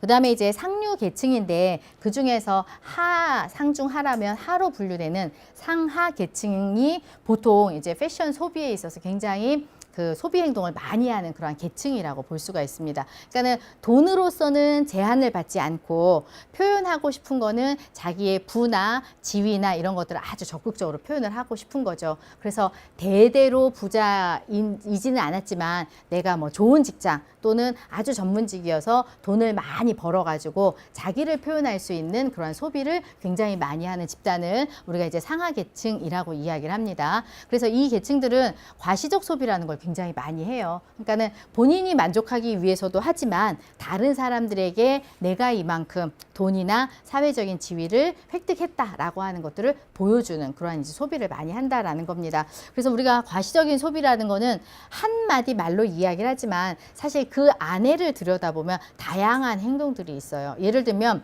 겹쳐입기가 있습니다. 그죠? 과시적 겹쳐입기인데 요거는 뭐 추워서 겹쳐 입는 건 아니에요. 그렇지만 여러 가지 좋은 소재들을 또는 아주 뭐 특별한 스카프 같은, 그다음에 디자이너의 이름이 새겨져 있는 그런 것들을 입음으로 인해서 용도상으로 추위를 이제 극복하기 위한 옷은 아니지만 이런 여러 가지 소재의 비싼 디자이너 옷을 겹쳐 입을 수 있다라는 그러한 방법으로 이제 표시를 하기도 하고요.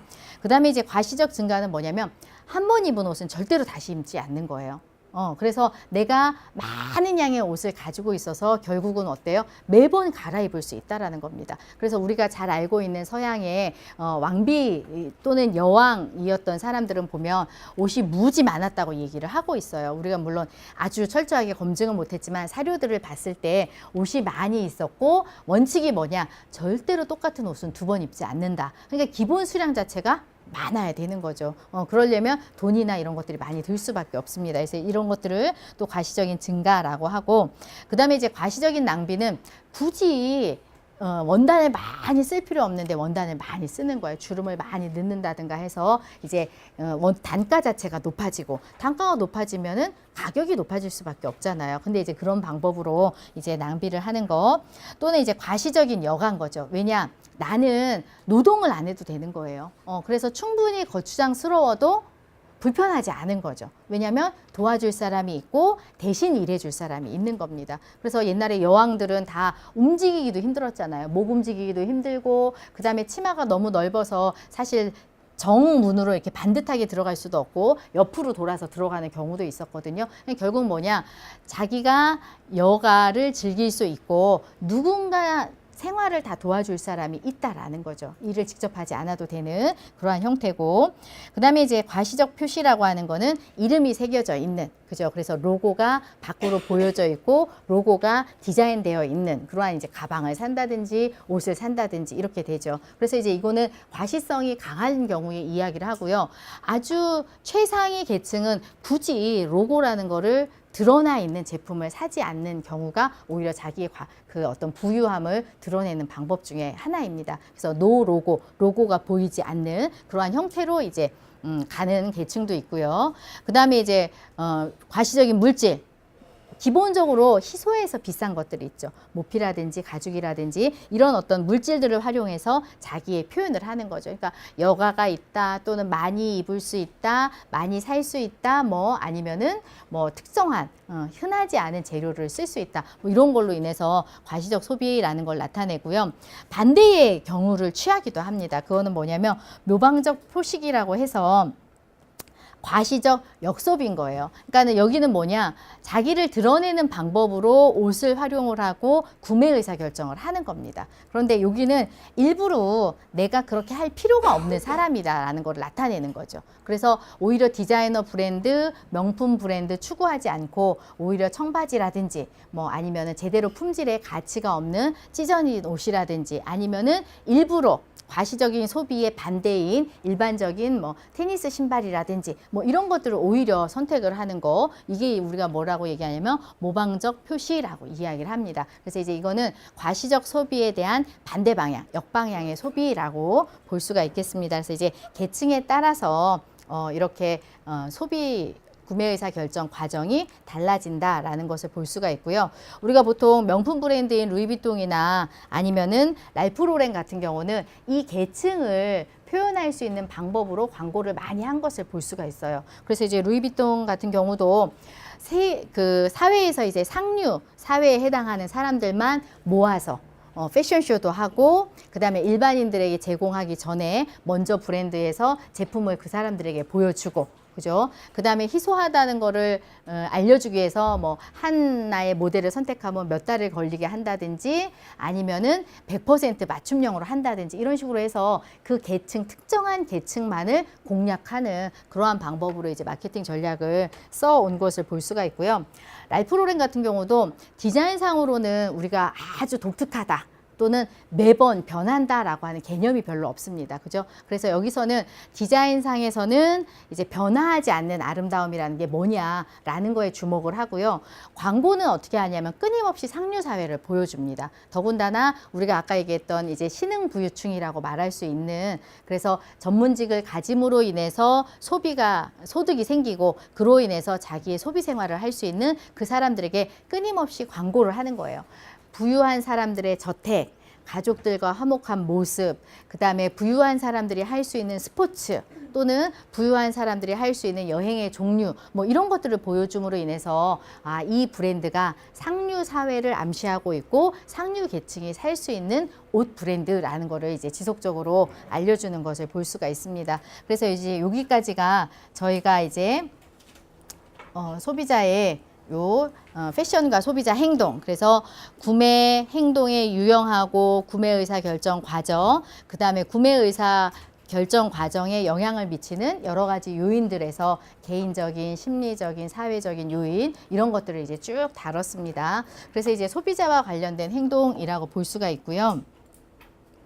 여기까지 하고 이제 그 다음에는 저희가 패션 마케팅 의사결정과 그 다음에 패션 마케팅 조사입니다.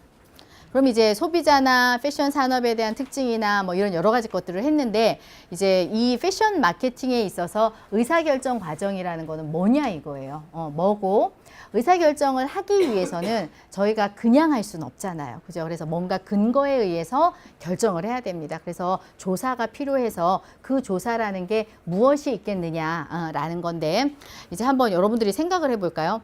디자이너가 이제 제가 A 회사의 A 브랜드의 디자이너예요. 그죠? 디자이너면 여러분들이 해야 되는 의사결정 과정은 뭐가 있을까요? 우리 세연이 한번 얘기해 볼까? 내가 A 브랜드의 디자이너로 이제 취업을 했어요. 그죠? 그러면서 다양한 의사결정을 해야 돼. 예를 들면 어떤 의사결정을 해야 될까요? 어떤 디자인을 해야 되는지, 그죠? 어떤 디자인, 자켓을 만들어야 되는데 이걸 어떤 디자인을 해야 될지를 결정을 해야 됩니다. 또요? 우리 고객층은 어떻게 생각할지. 우리 고객층이 이 디자인에 대해서 또 어떻게 생각할지, 뭐 이런 것도 이제 생각을 해야 되고, 또 뭐가 있을까요? 어떤 스타일을 해야 될지, 우리 고객들은 그거를 좋아할지, 그죠? 또 얼마만큼 수량을 생산해야 될지, 그죠? 뭐 이런 거 해야 돼요. 그죠? 우리 미령이는 만약에 내가 마케팅 담당자야, 그 회사에, 그죠? 그러면은 여러 가지 의사결정을 해야 돼요. 어떤 의사결정을 할 수 있을 것 같아요? 매장 차리게 되는 위치? 어디에다 우리 매장을 내야 될까? 그죠? 뭐 경기도 어느 지역에 뭐 내야 될까? 이런 거 결정해야 되고요. 또 점포 매장으로 있는지 아니면 백화점에 입점시켜야 되는지. 예, 브랜드를 런칭했으면 백화점에 입점시킬까? 아니면 백화점 말고 가드존 위주로 요거를 전개해야 될까? 뭐 이런 것도 의사결정을 해야 되고요. 그러면 우리 고은지, 만약에 내가 광고를 담당하는 사람입니다. 그죠? 어떤 의사결정을 할 수 있을까요? 예. 어떤 모델을 써야 될지. 또?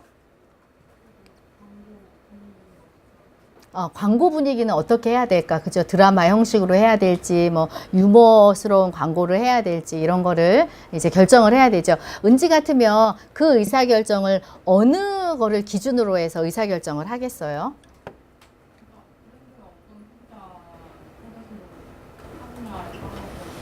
우리 고객이 어떠냐에 따라서 예, 결정을 해야 되겠죠. 그죠? 그래서 많은 그 브랜드에 구성되어 있는 그 사람들 모두 다 개인이 의사결정을 해야 됩니다. 물론 단독으로 하진 않죠. 그렇지만 내가 해야 되는 것이 있고 협의해야 되는 거가 있고 또 위에다가 보고해서 허락을 받아야 되는 여러 가지가 있는데 그게 다 뭐냐면 이게 의사결정 과정이죠. 그죠? 그래서 우리가 뭐 예를 들면 어떤 색깔의 어떤 스타일을 얼마만큼 그 다음에 경쟁 브랜드는 나보다 잘했는가 뭐 이런 것들을 다 어때요? 저희가 이제 고민을 하고 이거를 시간에 맞추어서 결정을 해야 됩니다. 그래서 우리가 이 결정을 할 때는 그냥 할 수는 없는 거죠. 그래서 우리가 보통 어떻게 하냐면 우리가 패션 정보를 탐색할 때 여러 가지 환경 요인을 보고 그 다음에 우리 대답한 것처럼 우리 고객이 어떻게 생각하느냐 뭐 이런 것들을 근거로 해서 우리가 의사결정을 해야 되는데 이 의사결정이 쉽지는 않아요. 근데 이 의사결정의 형태가 어떠냐면 다 미리 결정해야 돼요. 미리 스타일도 규정을 해야 되고 미리 유행 컬러라는 것도 적용을 해야 되고 미리 얼마만큼 팔릴지는 잘 모르겠지만 미리 생산량이라는 것도 결정해야 되고 우리 고객이 좋아할지 안 할지 모르겠지만 미리 가격이라는 것도 결정을 해야 됩니다. 그러니까 미리 결정한다라는 거는 사실 확실한 게 없는 거예요. 그죠? 그래서 많은 정보들을 취합해서 이제 우리가 의사결정을 하지만 사실은 적중률이라든지 예측률이라고 하는 부분에 있어서는 누구나 장담을 할 수 없습니다. 할 수는 없지만 어떻게 매번 의사결정을 해야 되는 게 각 사람들이 맡은 역할이라고 볼 수가 있겠죠. 그래서 이 패션 업체에서는 결국은 이 의사결정을 예측을 해서 이제 의사결정을 해야 되기 때문에 정보들이라는 게 굉장히 중요해요. 그래서 이전에 자기의 경험이라든지 뭐 내가 이 사업에 한 20년 있어 보니 이것도 물론 중요합니다. 중요하지만 그보다 더 우리가 철저하게 검증해야 되는 거는 정보나 자료를 취합하고 그죠? 거기에서 의미 있는 통찰력이나 해석력을 동원해서 글을 통해서 의사결정을 하는 게 매우 중요해요. 그래서 옛날에 패션 산업은 뭐 예를 들면 감으로 하는 산업이다. 그 다음에 경험으로 하는 산업이라고 했는데 요새는 그것만으로는 통하지 않습니다. 왜냐? 환경이 너무나 빨리 변하는 거예요. 우리가 마케팅 환경이라고 하는 것도 너무 빨리 변하고 우리가 알고 있는 소비자라는 사람들도 너무나 빨리 변하고 그죠? 우리만 가만히 있어서 되는 문제가 아니라 너무나 빠르게 경쟁 브랜드들이 생겨나고 우리의 기술이라든지 우리의 전략이라든지 이런 것들을 모방한 브랜드들이 너무 많은 거죠. 그래서 우리가 이전에 생각했던 직관이라든지 경험 이거에는 한계가 있다. 그렇기 때문에 여러 가지 정보나 자료를 근거해서 의사결정을 해야 된다라는 겁니다. 그래서 이제 정보들이 여러 가지가 있어요. 그래서 보면 내부에서 있는 정보, 고객, 시장, 뭐 트렌드, 마케팅 조사, 뭐 여러 가지 정보들을 이제 취합을 하고 그 중에 다 의미가 있는 건 아닙니다. 그죠? 그래서 많은 것을 이렇게 모은 다음에는 그 중에는 좋은 정보들, 의사결정에 꼭 필요하고 의사결정에 아주 중요한 그러한 정보들을 선별을 해서 그 다음에 어때요? 여러 가지 의사결정을 하는 거죠. 그 여러 가지 의사결정은 가격도 결정을 하고 얼마만큼 수량을 생산할 거냐 이런 것도 결정을 하고 어느 판매 유통 채널을 내가 유지할 것이냐 얼마만큼 확대시킬 거냐 몇 년도에 걸쳐서 어느 만큼 매장을 확대시킬 거냐 이런 것들을 다 결정을 해야 되는 것을 볼 수가 있습니다. 그래서 우리가 이제 그 여러 가지 이제 그 정보들 중에서 이 정보들을 잘 활용한 대표적인 브랜드가 이제 한섬이라는 브랜드라고 이제 볼 수가 있겠습니다. 이제 지금은 많은 브랜드가 뭐 포스 시스템이나 이런 전산화라든가 이런 게 다 되어 있었죠. 되어 있고 지금은 현재 많은 기업에서 쓰고 있습니다. 그렇지만 이제 처음 이제 시작하면서 아주 그 정보들을 기반으로 해서 물류라든지 생산 기획이라든지 이런 것들을 잘 했던 그런 브랜드가 이제 한섬이라고 볼 수가 있고요. 그것이 시작된 게 우리가 이제 포스 시스템 컴퓨터가 개발이 되고 그다음에 정보들을 소통할 수 있는 기술이 개발되고 그다음에 이제 매장에서 판매 데이터라는 게 생기고부터 원활하게 할 수가 있게 됐어요. 그래서 이제 얼마만큼 팔리는지 물류가 어떻게 이동되는지 이런 것들을 이제 파악을 하면 이제 신속하게 의사결정도 할 수 있고 그다음에 생산된 것이 얼마만큼 팔리는지 아니면 팔리는 정도를 보고 반응 생산을 한다든지 이런 것들이 이제 가능해진 것을 볼 수가 있습니다. 그래서 이 정보 시스템을 잘 가지고 있으면 의사결정 과정을 잘 할 수 있고 그죠? 그다음에 그 결정을 할 때 시장에서의 경쟁력이 있는 그러한 결정들을 할 수 있다라는 것을 볼 수가 있겠습니다. 그래서 우리가 이런 것들을 뭐라고 일컫냐면 마케팅 정보 시스템이라고 합니다. 각 브랜드에서 많은 의사결정을 할 때 그 정보들이 있고 그 정보들의 각각의 특징들이 있어요. 하나만 중요하고 하나는 안 중요하고가 아니라 각기 다 중요합니다. 그럼 이제 이런 것들을 다 취합을 해서 정확한 의사결정을 해야 될 시점에 이것들을 근거로 해서 판단해서 이제 의사결정을 해야 되고요. 그래서 이제 고객 정보가 있고 시장 정보가 있고 그 다음에 패션 트렌드 정보가 있고 그 다음에 마케팅 조사 시스템을 통한 정보들이 있고 내부 정보가 있는 거죠. 그죠? 그래서 우리가 실제 알 수 있는 거는 이쪽은 조금 알지만 그죠? 내부의 고객의 정보라든지 내부의 회계나 생산이나 영업 관련된 정보들은 저희는 잘 알 수가 없죠. 그렇지만 이제 향후 여러분들이 그 직장에 들어가시면 이제 우리 회사 거는 알 수 있게 되는 것을 볼 수가 있습니다. 그래서 이제 먼저 내부 정보를 먼저 보면 내부 정보는 종류가 뭐가 있냐면요.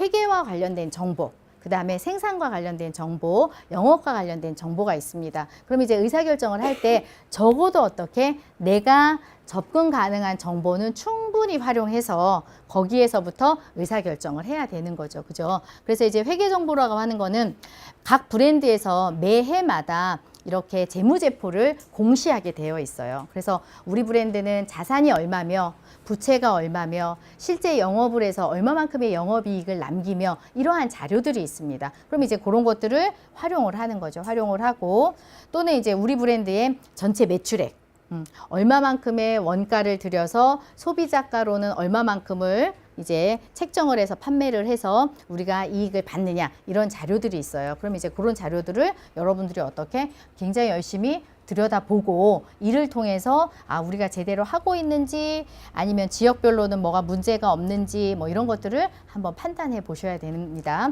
그래서 이게 이제 회계 관련 정보고요. 그 다음에 이제 생산 관련 정보입니다. 생산은 우리가 아까 어떤 디자인을 할까 뭐 이런 얘기를 했었죠. A라는 그러한 이제 스타일이 있으면 거기에 대한 수량을 결정을 해야 되겠죠. 그죠? A라는 자켓을 만들어내고 그 A라는 자켓이 사이즈별로 되어 있고 또 이제 색상별로 되어 있습니다. 그러면 이제 요거를 우리 고객에게 맞추어서 얼마만큼의 수량을 만들어내야 될까 이런 수량 계획을 해야 되고요. 그죠? 그 다음에 요새는 100% 미리 제작해서 판매하는 건 아니잖아요. 일부분은 초도 물량으로 이제 그 브랜드에서 각 대리점이나 유통 채널로 보내고요. 나머지는 반응 생산을 합니다. 그죠? 판매되는 그런 어떤 추이를 보고 반응 생산을 하는데 그러면은 얼마만큼의 재고들을 유지하는 게 적정하냐 뭐 이런 것들도 이제 결정을 해야 되고 그다음에 이제 자기네 회사에서 전부 다 뭐 원단도 있고 봉제도 있고 염색도 하고 다 그런 건 아니죠. 그래서 우리가 디자인을 하지만 예를 들면 원단을 납품해주는 업체가 또는 부자재를 사는 곳이 다르고 그 다음에 봉제를 하는 곳이 다 다릅니다. 그럼 이제 거기와 관련된 리스트도 잘 가지고 있어야지 이제 생산을 하는데 어려움이 없겠죠. 그죠? 그래서 이제 이런 생산 관련 자료들이 있어요. 그러면 이제 그 시즌에 그 해에 목표액이 있으면 거기에 맞춰서 단가도 수량도 결정을 해야 되고 그죠? 그 다음에 최적의 재고라고 하는 그런 수량도 맞춰야 되고 그 다음에 이제 기업의 입장에서는 소비자에게는 이제 소비자가로 팔아서 이익을 많이 남겨야 되지만 또 원료를 구입한다라는 입장에서는 비용을 줄여야 되는 게 있습니다. 그러면 이제 그런 여러 가지 자료를 보고 단가에 대해서도 다시 한번 확인해보고 설정하고 이런 것들을 해야 되는 거죠. 그래서 이제 생산 관련 자료들이 있고, 그 다음에 이제 영업 관련 자료들이 있습니다. 영업 관련 자료들은 뭐냐?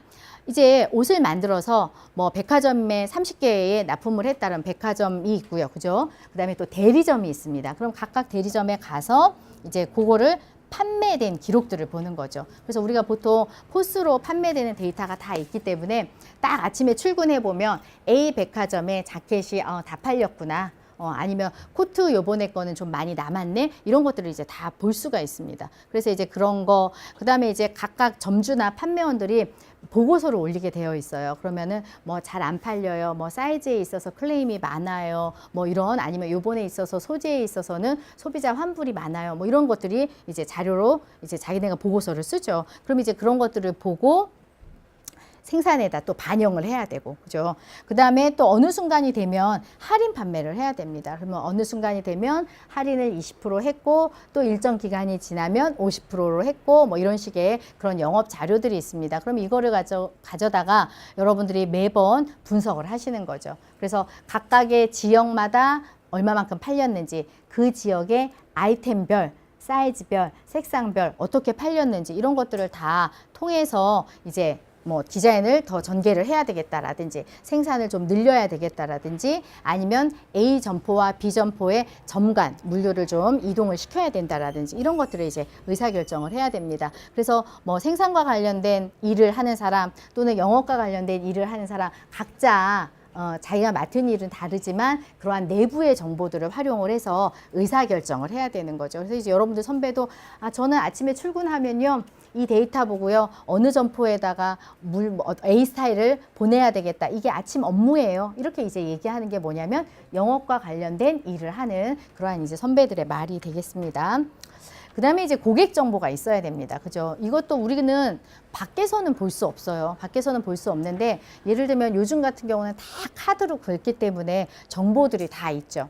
정보들이 있어서 백화점 같은 경우도 보니까 여성 고객이 몇 %고 남성 고객은 작고 그죠? 여성 고객의 경우에 구매액을 얼마나 쓰고 뭐 이런 것들이 다 나옵니다. 그래서 이제 고객에 대한 뭐 인구 통계적인 특성 그래서 연령, 성별 뭐 이런 거, 그 다음에 그 사람의 라이프 스타일 또는 구매 정보 이런 것들을 다 알 수 있게 되는 거죠. 알 수 있어서 이 정보들을 기반으로 해서 고객 관계 관리를 합니다. 이거를 뭐라고 하냐면 CRM이라고 하는 거죠.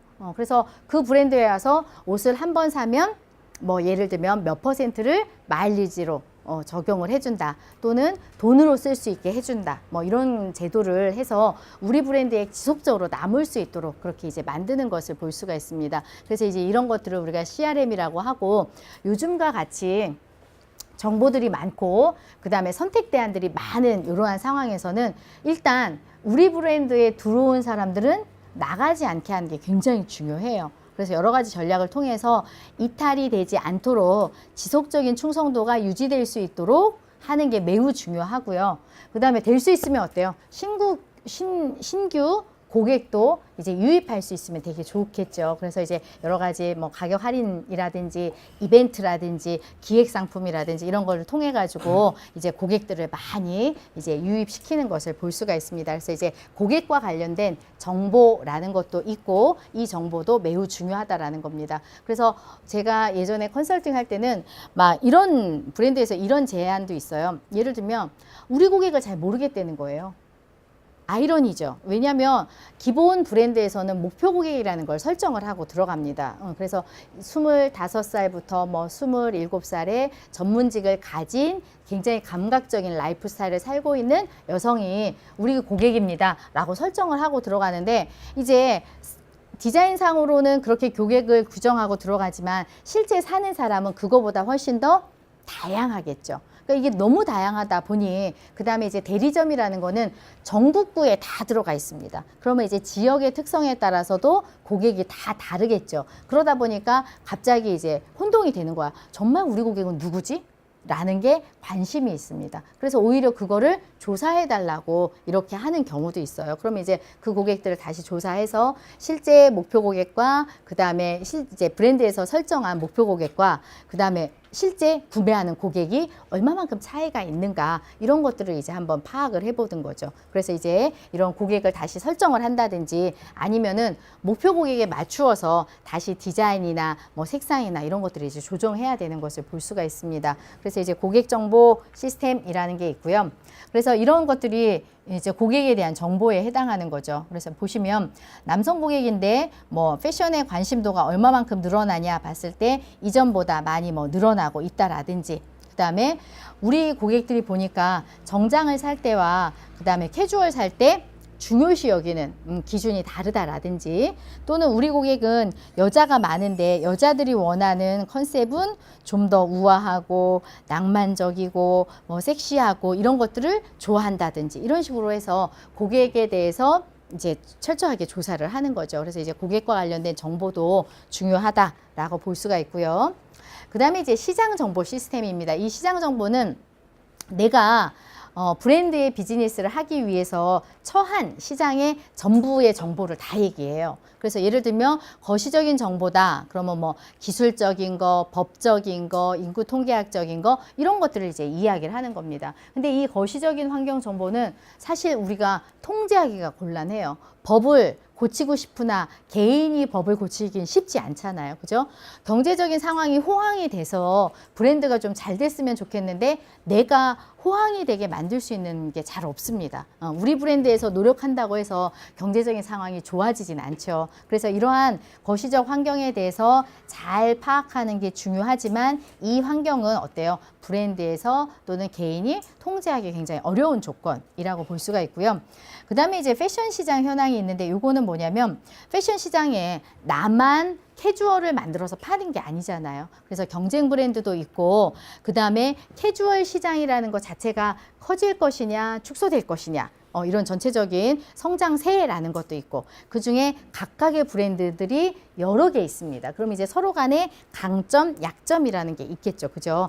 그러면 이제 그런 것들이 함께 모여서 경쟁 패션 업체가 이 시장에서 얼마만큼을 뭐 예를 들면 60%를 차지하고 있다. 그럼 이제 나머지 브랜드가 40%를 차지하고 있는 거예요. 그럼 이제 그 시장이라면 내가 실제로 진입했을 때 경쟁력이 있겠느냐 이런 것들을 이제 파악을 해야 되는 거죠. 그래서 우리 브랜드가 그 시장 내에서 얼마만큼 성장할 수 있겠는가 뭐 이런 것도 이제 정보들을 많이 찾아야 되고요. 그 다음에 이제 경쟁 업체, 내가 제일 경쟁자로 여기는 사람과 우리 브랜드 강약점이 서로 뭐냐 이거죠. 그래서 소비자들에게 어필할 수 있는 포인트가 뭐가 있을까 이런 것도 이제 고민을 해봐야 되고요. 그 다음에 이제 브랜드에서는 옷만 만드는 게 아니라 재료가 있어야 되고 유통 채널이 있어야 됩니다. 그래서 관련되어 있는 패션 산업과 관련되어 있는 여러 가지 정보들이 필요해요. 그래서 원부자재라든지 아니면 우리 브랜드의 특성을 잘 알고 광고해줄 그런 회사라든지 이런 게 이제 필요합니다. 그래서 이게 다 뭐냐면 우리의 패션 시장과 관련된 시장 정보 시스템이라고 볼 수가 있어요. 그래서 이제 항목은 다양하게 이렇게 분류가 될 수가 있고요. 그래서 예를 들어보면 패션 시장의 현황에 대해서 이런 정보들이 있습니다. 그럼 이런 정보들을 활용해서 여러분들이 의사결정을 해야 되는 거죠. 그래서 여기 보시면 뭐 한국 의류 시장이 있는데 그 구성비를 봤을 때 캐주얼이 제일 많구나. 뭐 이런 것도 이제 여러분들이 아셔야 되는 거고요.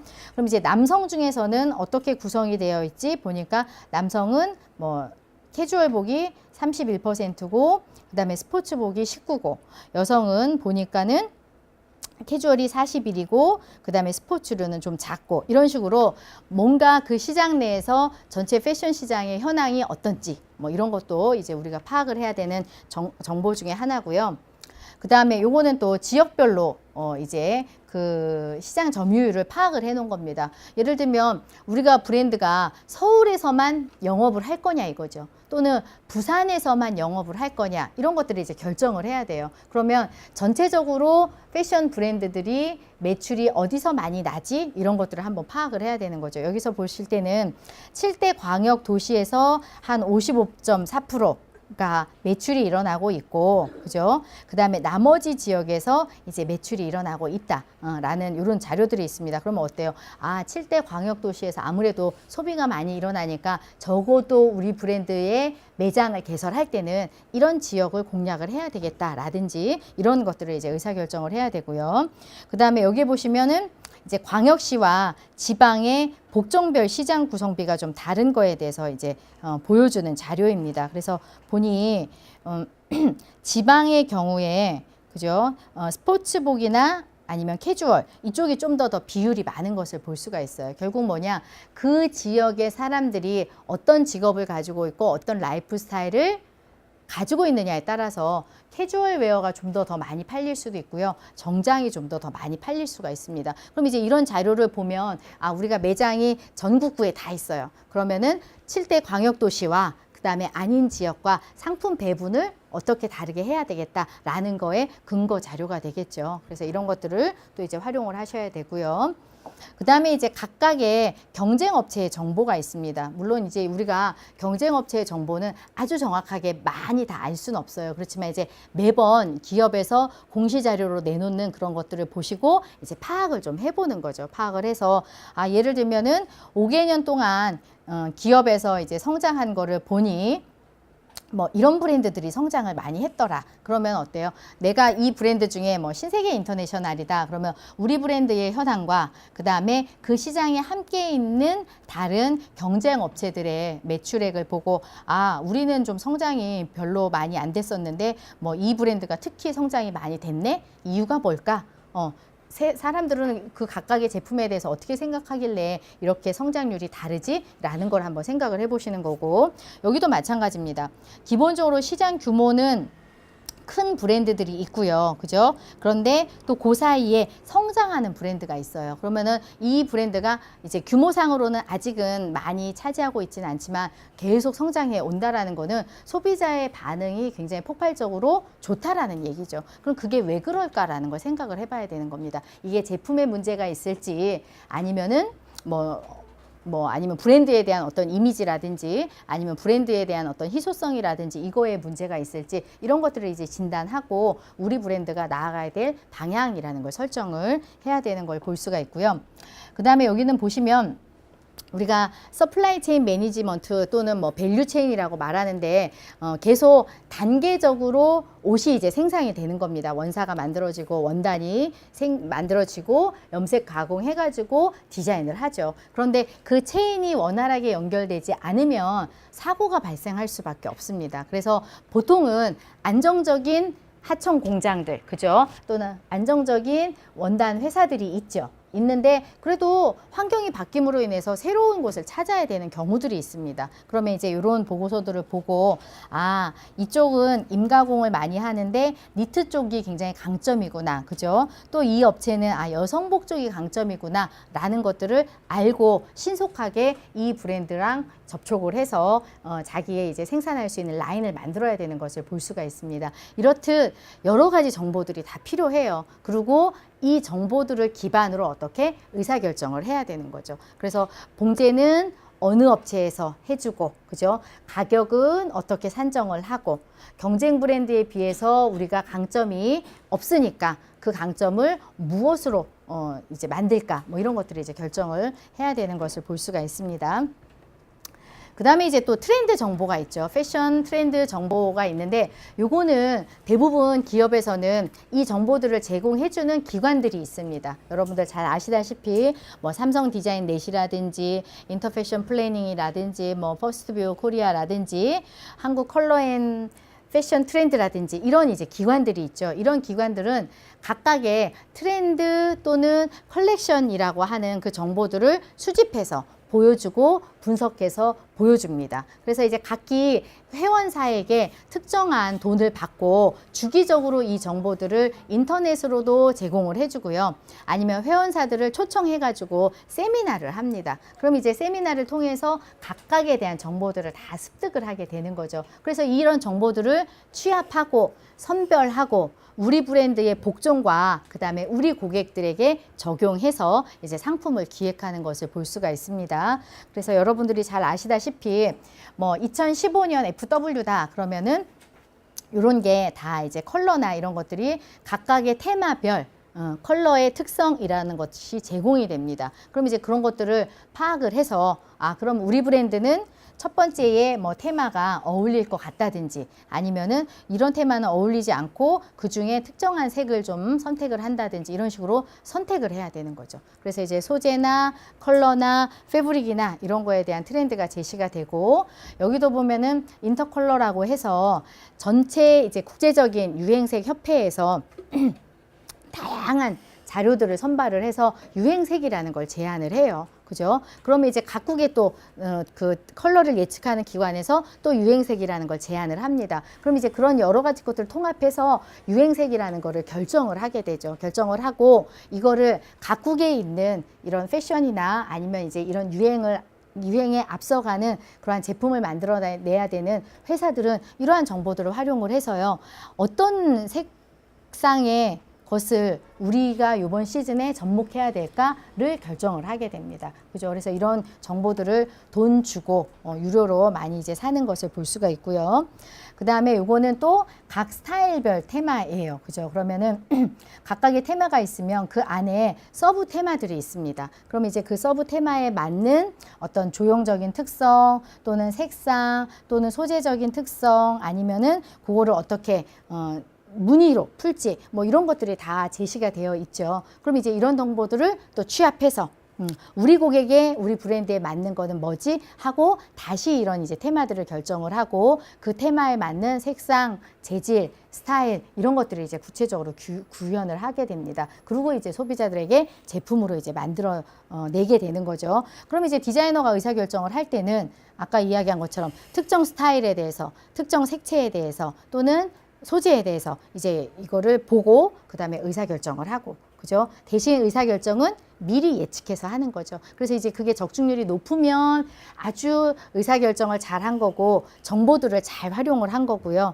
그 다음에 그렇지 않으면 내가 뭐 판단을 잘못했을 수도 있고요. 아니면 판단은 잘 했으나 거시적인 환경인 뭐 예를 들면 기후가 도와주지 않을 수도 있는 거죠. 잘 만들어 놨는데 추워야 될 때 안 춥고 더워야 될 때 안 덥고 막 이렇게 돼버리면 아주 잘 기획을 해놨다 하더라도 판매율이나 이런 건 떨어질 수밖에 없습니다. 그렇지만 그렇다고 안 할 수는 없는 거죠. 그래서 이제 우리가 다양한 마케팅 정보 시스템을 통해서 정보들을 취합하고 그 다음에 그에 따른 의사결정이라는 거를 해야 되는 것을 볼 수가 있습니다.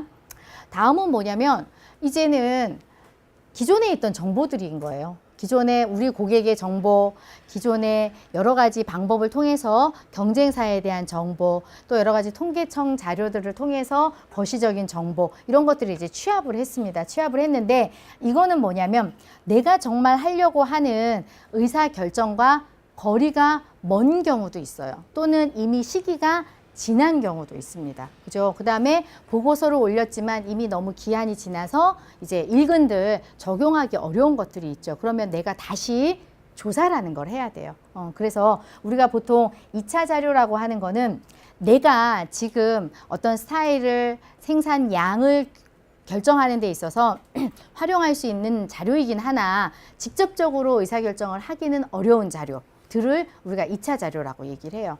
그 다음에 1차 자료라는 건 뭐냐면 내가 지금 당면한 문제를 해결하기 위해서 내가 목적을 갖고 그 정보들을 만들고 자료들을 찾는 거는 우리가 1차 자료라고 합니다.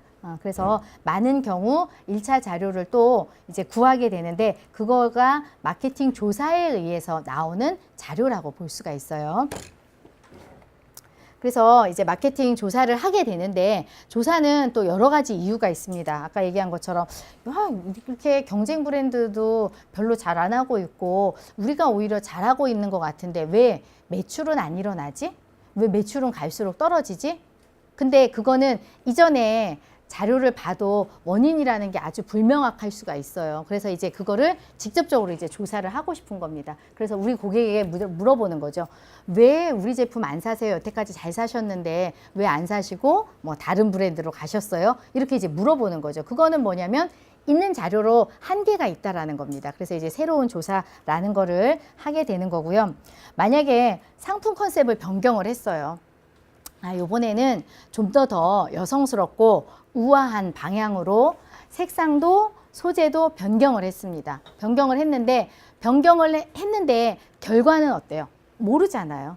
그거는 기존에 있던 다른 자료로 해결되지 않습니다. 그래서 내가 정말 상품의 컨셉을 변경한 것이 잘한 것인지 알고 싶어요. 그럼 이제 그때부터 어떻게? 조사를 해야 되는 거죠. 그죠? 그래서 상품 컨셉 바뀌었는데 괜찮습니까? 라고 물어봐야 되는 거예요. 그럼 이런 것들은 다 어떻게 하냐면 새롭게 마케팅 조사라는 걸 해야 됩니다. 그래서 이거를 우리가 패션 마케팅 조사라고 하고요. 조사를 할 때는 이와 같은 순서로 해요. 예를 들면 조사 목적이 뭐냐? 목적을 설정을 하고요. 그 다음에 이제 조사와 관련된 계획을 여러 가지를 수립을 합니다. 수립을 하고 이제 자료를 얻게 되면 그걸 이제 분석을 하고 그 다음에 이제 최종적인 보고서를 쓰게 되는 거죠. 그죠? 그래서 우리가 조사 목적이라는 걸 처음에 먼저 규정을 해야 되는데 조사 목적은 여러 가지가 있을 수 있어요. 원인과 결과를 보고 싶다. 그럼 이제 인과관계에 해당하는 겁니다. 그죠? 또는 그냥 있는 현상을 그대로 알고 싶어. 나는 그냥 그대로 우리 고객이 어떻게 생각하는지 알고 싶어. 그럼 요거는 기술조사라고 얘기를 하고요. 그 다음에 탐색조사는 뭔가 아직 시작을 하진 않았지만 특정한 시장에 대해서 다른 사람들의 의견이 필요해요. 그래서 전문가를 대상으로 이 시장에 대해서 예를 들면 신규 발생하는 어떤 시장이 있다. 그러면 그 시장에 대해서 의견을 물어보는 겁니다. 그게 뭐냐면 탐색조사라고 볼 수가 있겠죠. 그죠? 그래서 보통 우리 고객이 궁금해요. 이런 것들은 뭐냐면 기술조사에 해당하는 겁니다. 그래서 사람들에게 쭉 이제 설문지 같은 걸 나눠주는 거예요. 나눠주고 우리 브랜드 뭐가 좋아요?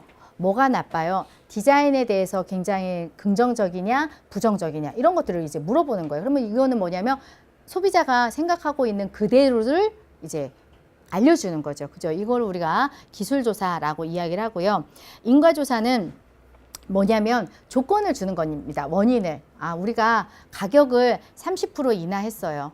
그러면 그 인하한 거에 따라서 가격을 인하했으면 판매가 더 많이 나야 되는 거잖아요. 그래서 이제 매출액이 높아졌는지 이런 것들을 보는 거고, 예를 들면 광고비를 많이 넣을수록 매출액이 좋아졌나, 이런 것들은 뭐냐면 광고를 많이 하고 좋은 모델을 쓰고 빈도를 높이고 아주 중요한 매체에다가 광고를 한 겁니다. 그럼 이제 그게 광고비가 높아지면 매출이 많이 나왔느냐, 이런 것들이 뭐냐면 인과관계라고 볼 수가 있겠죠. 그러면 이제 목적이 뭐냐인 거예요. 고객을 있는 그대로 알고 싶은 게 목적이냐, 아니면 조건을 변경했을 때 결과라는 걸 알고 싶으냐에 따라서 이제 조사의 방향이 달라진다라고 볼 수 있겠습니다. 그러면 이제 조사에 이제 계획을 수립을 해야 되는 거죠. 그래서 우리가 자료를 어떤 자료를 볼 거냐. 그런데 자료는 어때요? 2차 자료도 보고 자기가 수집하려고 하는 자료도 구하게 되고 이렇게 하고요. 그다음에 이제 방법은 크게는 두 가지입니다. 정량과 정성. 정량이라는 건 뭐냐면 쉽게 생각해서 설문조사 하는 거예요. 설문조사에서 우리 브랜드 좋아하세요? 싫어하세요? 옷 살 때 뭐가 중요하죠? 가격 얼마만큼 중요합니까? 이런 것들은 다 정량적인 조사입니다. 그죠? 그 다음에 이제 정성적인 조사라는 거는 그거보다는 좀 한 단계 나아가요. 예를 들면 우리 브랜드 디자인이 싫대요.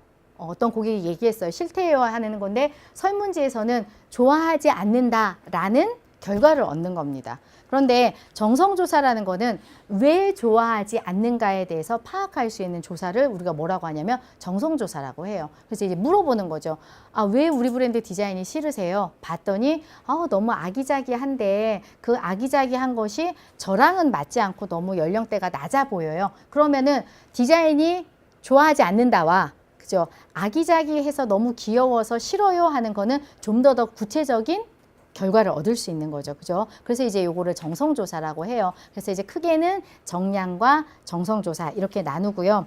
그거를 이제 골고루 좀 구분을 해보면 서베이법이라고 하는 건 설문지고, 그죠? 관찰법, 그 다음에 표적 집단 면접법, 심층 면접법 이런 거는 다 정성적인 조사에 해당하는 겁니다. 그래서 브랜드에서는 각기 두 가지 방법을 다 활용을 해서 본인의 의사결정 과정의 근거 자료로 이렇게 삼는 것을 볼 수가 있습니다. 그래서 이제 보통 관찰법 같은 경우는 쉽게 말하면 스트리트 패션인 거죠. 그죠? 그거를 사진을 찍냐 안 찍냐는 또 다른 문제입니다. 그렇지만 어떤 특정 장소에 가서 우리 고객의 대상에 해당하는 사람들을 관찰하는 거예요.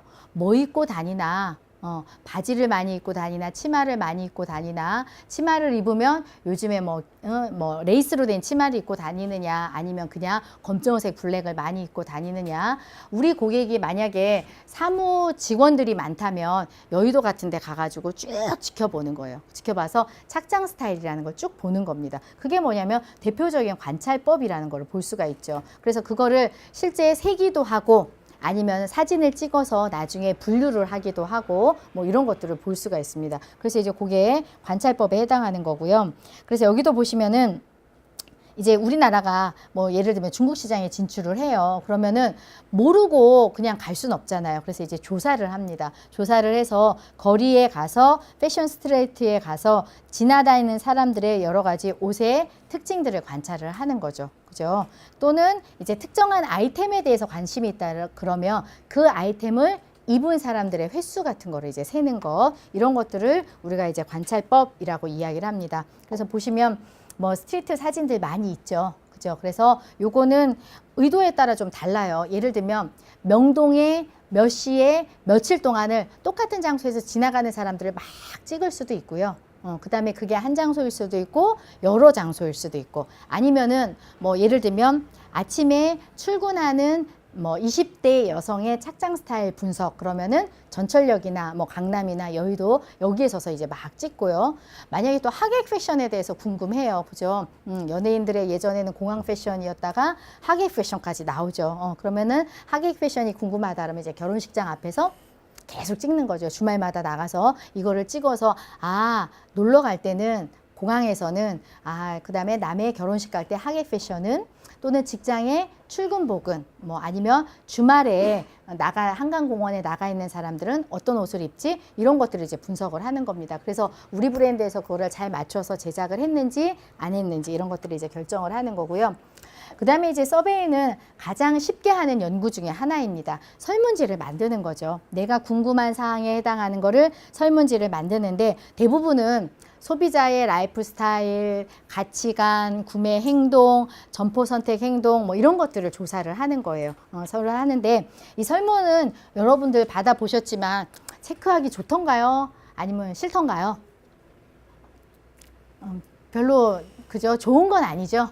뭐 굳이 싫은 건 없지만 예전에는 설문조사를 하기가 좀 쉬웠어요. 왜냐하면 서로 뭐랄까 배려나 이해가 좀 많았습니다. 그래서 그냥 조금 쉬고 있는 사람이 길거리에 있는 것 같다 그래서 좀 도움을 주시겠어요 하고 설문에 좀 답해 주세요 그러면 대부분 답을 많이 해줬어요. 그 다음에 뭐 볼펜을 하나 준다든지 뭐 아니면 고무장갑을 하나 준다든지 이런 식으로 해서 설문에 응답을 받기가 참 쉬웠는데 요즘은 굉장히 어렵습니다. 어렵고 하기도 어렵고 그런데 설문지 분량도 많아요. 그럼 더 싫어하죠. 그런데 설문 내용이 생각해보니까 너무 비슷한 것 같아요. 그럼 어때요? 더 싫어하죠. 근데 이제 이거를 조사하는 사람은 나름대로의 의도가 있어요. 의도가 있어서 뭐 문항이 늘어나기도 하고 비슷한 문항이 들어가 있기도 합니다. 그렇지만 이제 하는 사람 입장에선 굉장히 번거로운 거죠. 그래서 될 수 있으면 설문은 어때요? 꼭 필요한 거를 넣어서 그죠? 중복되지 않게 하고 응답하는 사람이 될 수 있으면 편하게 답변할 수 있도록 해야 돼요. 그래서 보통 개방형 질문이 있고 선택형 질문이 있는데 개방형 질문은 여러분들이 답안을 쓸 때 주관식 답안이라고 보시면 돼요. 그러면 어떤 게 좀 더 편하세요? 번호를 고르는 거랑 답을 쓰는 거랑 했을 때 쓰는 게 더 편해요? 번호로 걸리는 게 더 편하죠. 그러니까 개방형 질문을 넣겠다라는 거는 뭐 본인이 알고 있는 브랜드를 다 적으세요. 그러면 누구는 50개 적고 누구는 3개도 못 적고 이런 거잖아요. 그죠? 이런 거는 오히려 좋은 정보를 얻을 수 있다라는 데 있어서는 이점이 될 수는 있지만 귀찮아서 안 쓰는 사람도 생기는 거예요.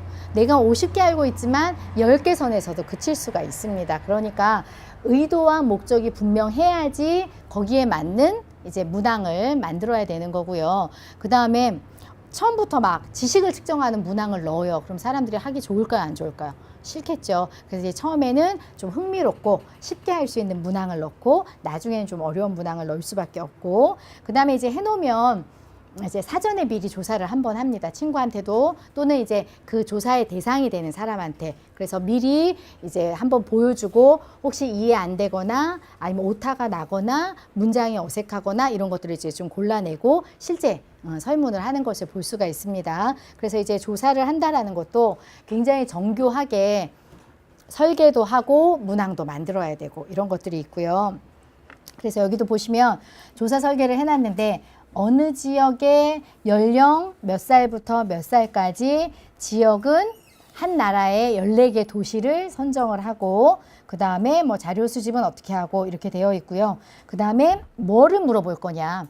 인구 통계적인 특성, 가치관, 라이프 스타일, 뭐 패션과 관련된 일들 이런 것들을 이제 물어보고 거기에 대한 결과입니다. 그래서 이런 것들을 활용해서 의사결정을 한다라는 거죠. 그래서 이제 서베이 방법이고 그 다음에 서베이를 하면 여러 가지 방법으로 이제 표현을 해요. 그래서 이렇게 숫자로 또는 그림으로 또는 뭐 사람들은 한번 마음에 들면 충성한다. 그 다음에 어디서 많이 사냐, 뭐 쇼핑센터에서 산다, 브랜드에서 산다. 이런 이제 결과들을 제시하게 되어 있습니다. 그럼 이제 이런 결과들을 보고, 아, 우리가 목표한 고객들이 우리가 예상한 경로대로 옷을 사고 있다 또는 사고 있지 않다. 이런 것들을 이제 판단을 하고 다시 마케팅 전략에 이제 그 피드백을 해서 전략을 이제 수립하게 되는 것을 볼 수가 있고요. 그 다음에 요거는 고객 가장조사인데 요거는 이제 우리가 보통 말하는 모니터링입니다. 그래서 내가 고객으로 가장해서 실제 점포에 들어가는 거예요. 들어가서 판매원이 어떻게 접객을 하는지, 그 다음에 상품이나 이런 것들이 실제 매뉴얼대로 다 잘 구성이 됐는지, 개선 사항이 있는지, 뭐 이런 식으로 해서 본사에서 의도한 것과 매장에서 실제 제대로 진행되고 있으며 매장에 들어온 고객을 놓치고 있지 않는지 이런 것들을 이제 판단을 하게 되는 거죠. 그래서 요거를 고객 가장 조사라고 얘기를 하고요. 그 다음에 요거는 이제 면접법에 해당하는 겁니다. 이 면접법 같은 경우는 집단으로 하느냐 아니면 한 개인을 중심으로 면접을 하냐에 따라 다르고요.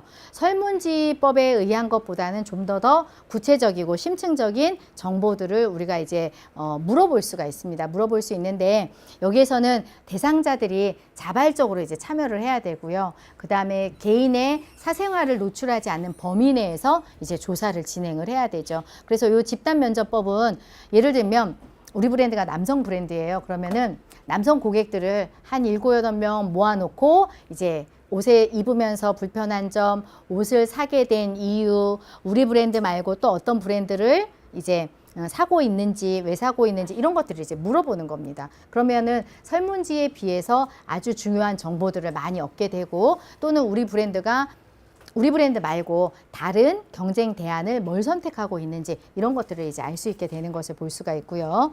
그 다음에 이제 심층 면접법은 이렇게 집단으로 부르기 어려운 사람들이 또 있어요. 예를 들면 명품 소비자에 대해서 조사를 하고 싶다. 그런데 명품 고객들이 집단으로 서로 시간을 맞춰서 모이기도 힘들고요. 그죠? 그 다음에 개인적인 정보들을 이야기하는 것도 싫어하는 경우들이 있습니다. 그럼 이제 그런 사람들은 따로 이제 개별 접촉해서 왜 명품을 사는지, 어떤 브랜드가 좋은지, 그 다음에 그걸로 자기가 표현하고 싶은 거는 뭔지, 뭐 이런 것들을 이제 물어볼 수 있게 되는 거죠. 그래서 요거를 우리가 이제 심층 면접법이라고 이야기를 해요. 그래서 이제 다양한 그 조사 기법이 있는데 목적에 맞추어서 그 조사 기법을 이제 선정을 하셔야 되고요. 그 다음에 이제 대상을 추출하는 거를 표본 추출이라고 합니다. 왜냐하면 전부 다를 조사를 할 수가 없어요. 그래서 이제 그 중에 일부만을 추출을 하는데 그 추출 방법도 이제 여러 가지가 있습니다. 그래서 우리가 확률 표본 추출이라고 하는 거는 대상들이 뽑힐 확률이 동일한 경우를 의미를 하고요. 비확률은 그 뽑힐 확률이 선택될 확률이 동일하지 않은 경우를 이야기를 합니다. 그래서 이제 다양한 방법들이 있는데 이 방법들 중에 이제 연구 목적에 맞추어서 이제 선택을 하는 거죠. 그래서 모두가 다 확률 표본 추출이 가장 좋은 그 표본 추출 방법이라고 말하기는 좀 어려워요. 예를 들면 40대의 중년 남성을 조사를 한다라고 했을 때 모집단이 40대의 중년 남성을 다 저희가 파악할 수 있지도 않고요. 그 리스트가 다 존재하지도 않습니다. 그죠? 그리고 전부를 다 조사하는 게 유의미한 결과를 나타낼 수 없기도 해요. 그래서 전체 확률 표본 추출만 좋은 것이 아니라 또 나름대로 판단을 한다든지 아니면 지역이나 연령을 좀 구분해서 할당을 한다든지 아니면은 편의 표본 추출 같은 경우는 내가 만나기 좋은 사람을 임의로 추출하는 경우도 있거든요. 근데 이제 이럴 경우는 이제 그 결과를 모든 사람들에게 적용하는 일반화라는 거는 어려울 수가 있어요. 그래서 이제 그런 부분에 있어서 주의를 해야 되고요. 그래서 요거를 전부 다 여러분들이 다 외우거나 익힐 필요는 없지만 이렇게 종류가 다양하기 때문에 목적에 맞추어서 우리의 대상들을 선택할 필요가 있다라는 겁니다. 그래서 여기에 보시면은 요건 이제 서베이를 하긴 하는데 이제 지역이나 성별을 좀 할당을 한 거예요. 왜냐하면 안 그러면 한 지역으로 쏠리거나 한 연령층으로 쏠리게 되겠죠. 그래서 성별과 뭐 아니면 지역 이런 것들을 좀 분포도가 있게끔 이렇게 이제 조사한 경우라고 볼 수가 있고요. 그 다음에 설문지를 하더라도 우리가 또는 인터뷰를 하더라도 접촉하는 방법이 좀 다릅니다. 그러니까 만나서 개별로 할 수도 있고요. 그 다음에 전화로 할 수도 있고, 그 다음에 요즘은 인터넷이 굉장히 많이 발달됐기 때문에 인터넷으로도 이제 할 수가 있게 되겠죠. 그렇지만 각각의 장단점이 있어요. 예를 들면 전화는 성의 없게 또는 그 사람이 없으면 이제 면접을 할 수 없는 그런 게 있고 대신 이제 편하게 할 수 있다는 방법이 있고요. 또 이제 개별 면접은 뭐냐면 응답자가 면접자가 응답자를 찾아가서 개별로 접촉해서 할 수 있어요. 그렇기 때문에 정확한 응답을 얻을 수 있고 자료 수집이 어떻게 해요? 정확할 수가 있습니다. 그런데 문제는 뭐냐? 면접원이 혹시 문항에 대해서 잘못 이해를 했다. 그러면은 제대로 면접을 못 할 수도 있는 거죠. 그죠? 이제 그런 문제가 생길 수 있고, 그 다음에 인터넷 조사는 자료 수집은 편하게 할 수 있어요. 근데 문제는 뭐냐? 인터넷을 안 하는 사람들은 대상에서 제외가 되겠죠. 그래서 이렇게 다 장단점이 있으니까 그에 따라서 잘 접촉할 수 있는 방법을 선정을 해야 되고, 한 다음에는 어떠냐면 이제 실제 조사를 합니다. 면접원을 훈련시키고 설문지를 통해서 또는 인터뷰를 통해서 이제 결과를 수집을 하고요. 그 다음에 뭐 이제 이런 것들을 정성적으로 조사를 했다라고 하면은 내용을 잘 객관적으로 분석을 하는 거고, 아니면 정량적으로 조사를 했다면 통계 프로그램 같은 거를 이용해서 이제 그 통계 수치를 내게 되죠. 그럼 이제 거기에 맞도록 해석을 해야 되고, 그 다음에 이제 보고서를 쓰게 됩니다. 그래서 이제 보고서를 쓰게 되면 이 보고된 결과를 보고 이제 다시 브랜드의 뭐 고객이라든지 상품 기획이라든지 아니면 광고 전략이라든지 아니면 유통 전략이라든지 이런 것들을 다시 이제 수립하고 이제 다시 시행을 해야 되는 것을 볼 수가 있습니다. 그래서 요거는 전체적으로 2차로 수집된 자료를 잘 활용하는 거. 2차 자료로 다 충분하지 않을 때는 1차 자료로 이제 그 자료를 수집하는 방법, 이렇게 이제 활용을 해서 의사결정을 잘 해야지 브랜드에서 성공적인 비즈니스를 할 수 있다라는 겁니다. 그래서 이제 오늘의 챕터는 이제 여기서 마치도록 하겠습니다.